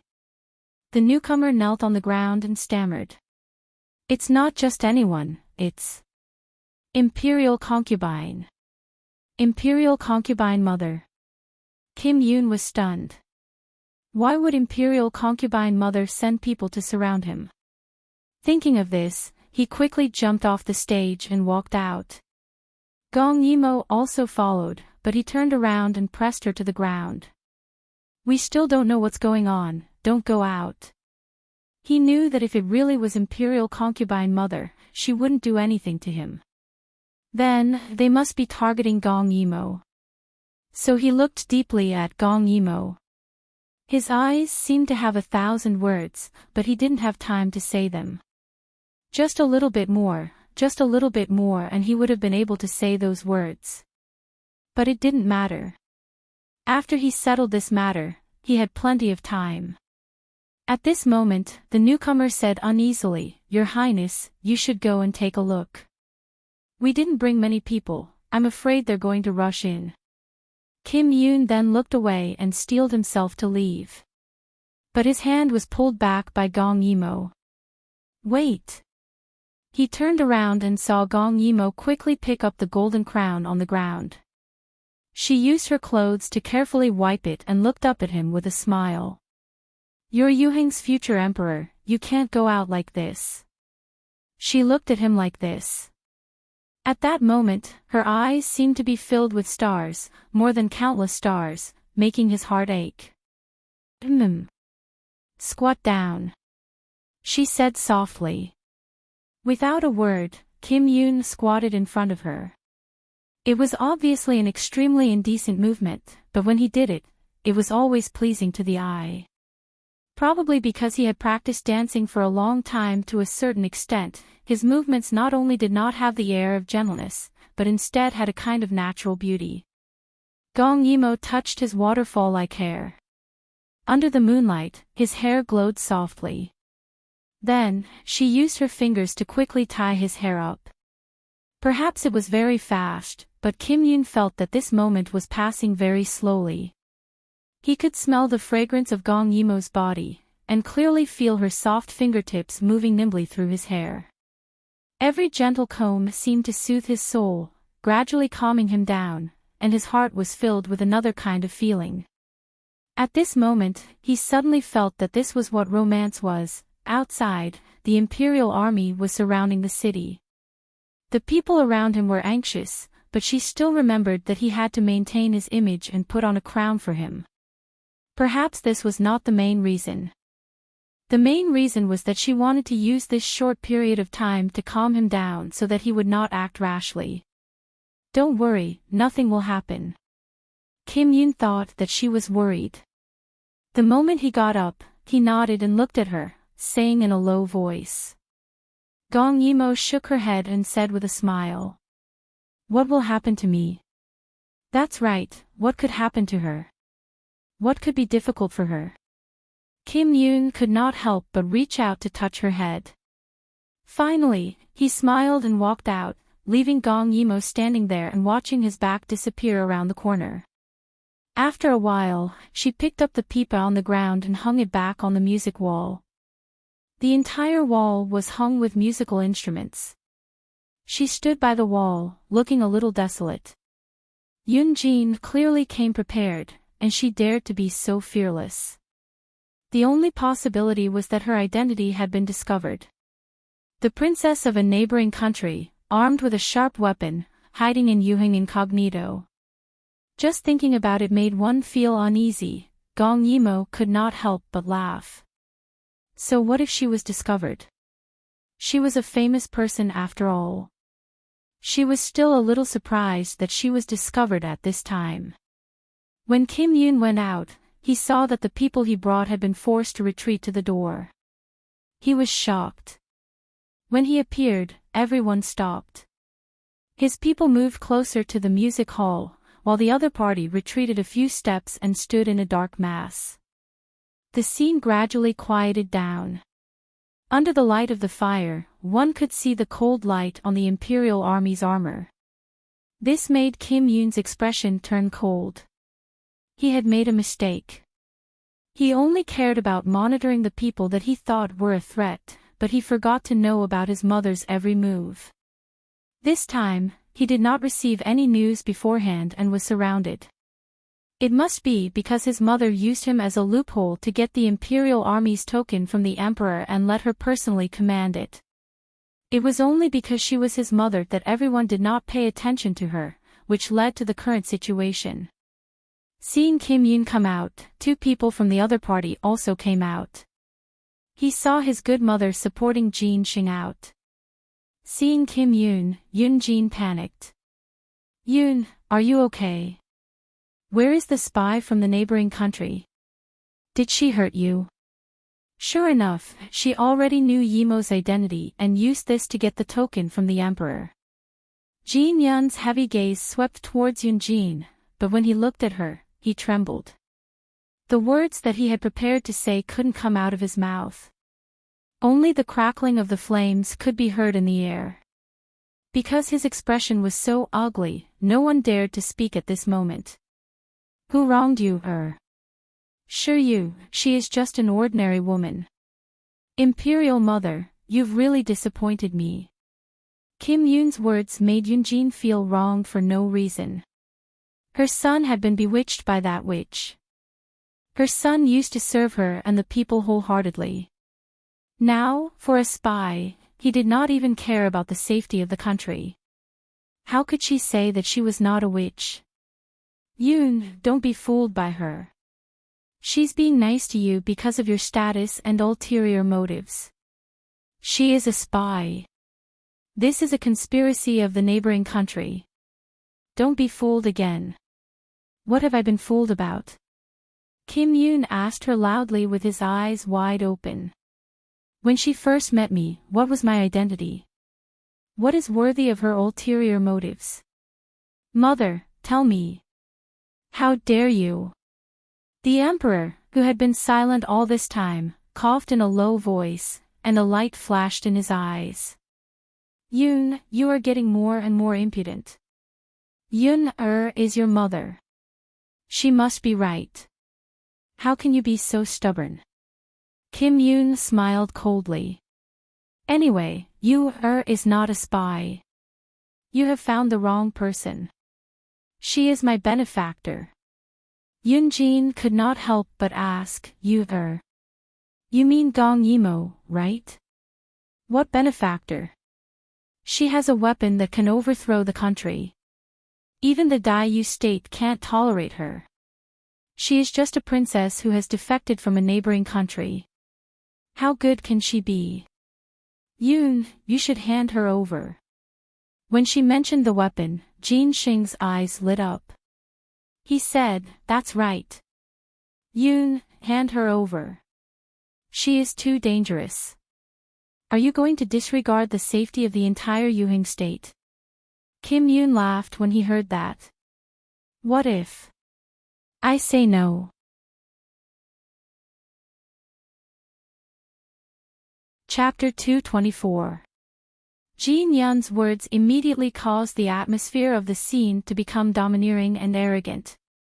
Yoonjin didn't expect that Yoon would still stand on Gong Yimo's side under such circumstances. What kind of bewitching potion did that bitch feed Yoon? Could it be that he wanted to betray the country? As expected, Jin Sheng was unhappy. His face darkened as he said gloomily, You don't have the final say in Yuhing. Jin will ask again, Are you going to hand her over or not? His meaning was very clear. In order to get Gong Yimo, he didn't mind falling out with his increasingly powerful son. If Kim Yoon really angered him, he was still young anyway. It wasn't like he couldn't have a son. Kim Yoon took a deep breath. I said, You've got the wrong person. There's no princess here. As for Yi Yu, I won't hand her over. Then don't blame Jin for being impolite. Your Majesty. Yoonjin quickly grabbed Jin Xing's hand. She looked flustered and her face turned pale. What does Your Majesty mean? Yoon is innocent. He's been deceived by that demoness. She didn't expect that Jin Xing, who had always doted on Yoonjin, would fling her hand away at this moment. Jin tried to persuade him with kind words and made clear the pros and cons, but he's still stubborn. Since that's the case, Jin can only let him understand who has the final say in Yuhing. Arrest him for Zhen. Yes. Your Majesty. Yoonjin was frightened. She didn't expect that Jin Xing would fling her aside one day. What was even more unexpected was that Jin Xing would actually make a move on Yoon. Weren't they here to capture Gong Yimo? Kim Yoon saw that they weren't willing to retreat. He was surrounded and couldn't mobilize his troops. Even if he mobilized his troops were far less than the Emperor's. He retreated once again and locked the door. The people he brought continued to resist in front of the door. He had to think of a way to ensure Gong Yimo's safety in this short period of time. When he hurried back to the stage, Gong Yimo was sitting on the edge of the stage with her head lowered, waiting for him. The big stage set off her petite and frail figure. Kim Yoon didn't understand why so many people wouldn't let her go. She's just a woman. She had never harmed anyone. She had done countless good deeds. Why did they treat her like this?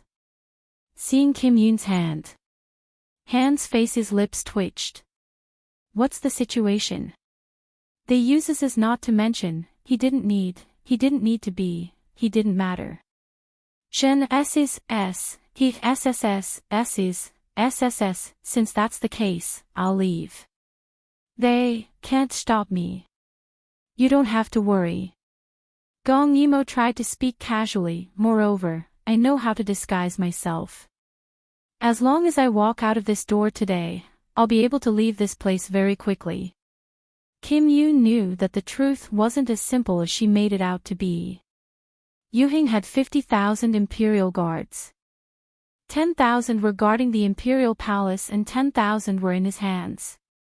Excluding the 10,000 in the imperial guard's hands, there were 20,000 active in the capital. Once the emperor made up his mind, he would surround them. Then Gong Yimo wouldn't be able to escape.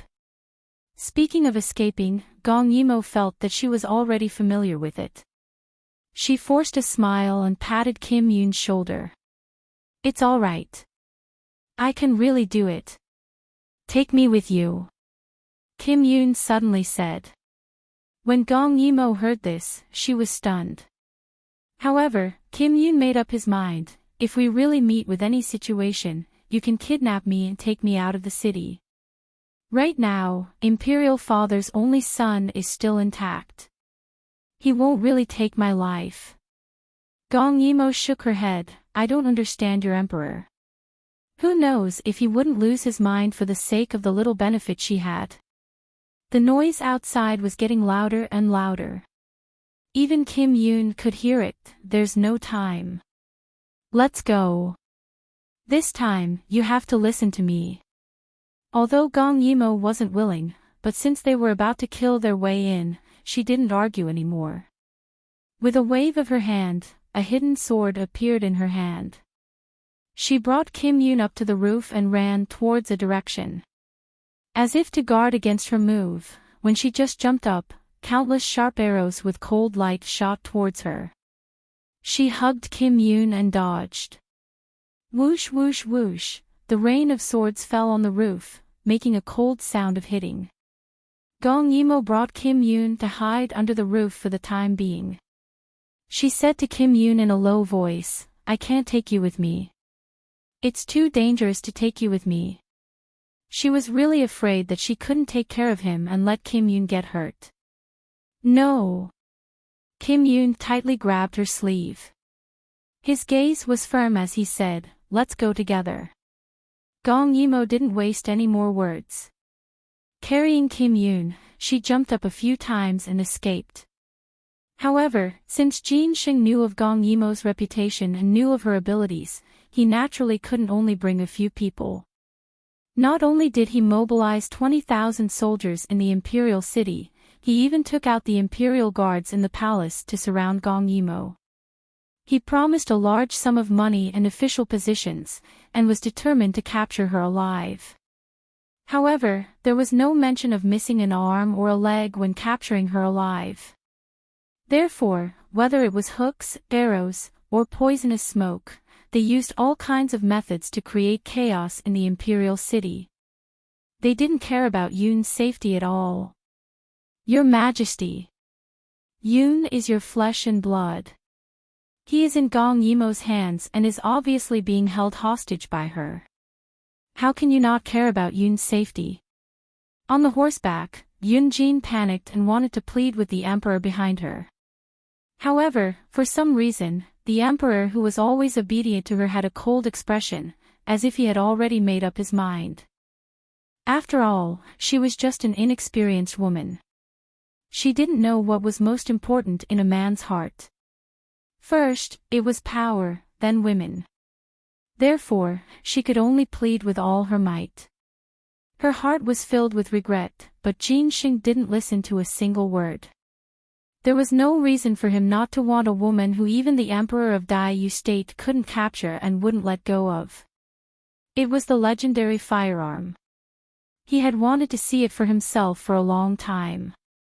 Gong Yimo only felt that the capital, which was supposed to be quiet, was now filled with armored imperial guards. Everywhere, there was the sound of metal scraping against metal. There was a cold and tense feeling in the air, as if a storm was coming. Every household closed their doors tightly, their hearts filled with fear. They didn't know what was happening outside, but they knew that if they went out at this time, they would definitely lose their lives. The entire imperial city seemed to have died. Even the wanderers had disappeared.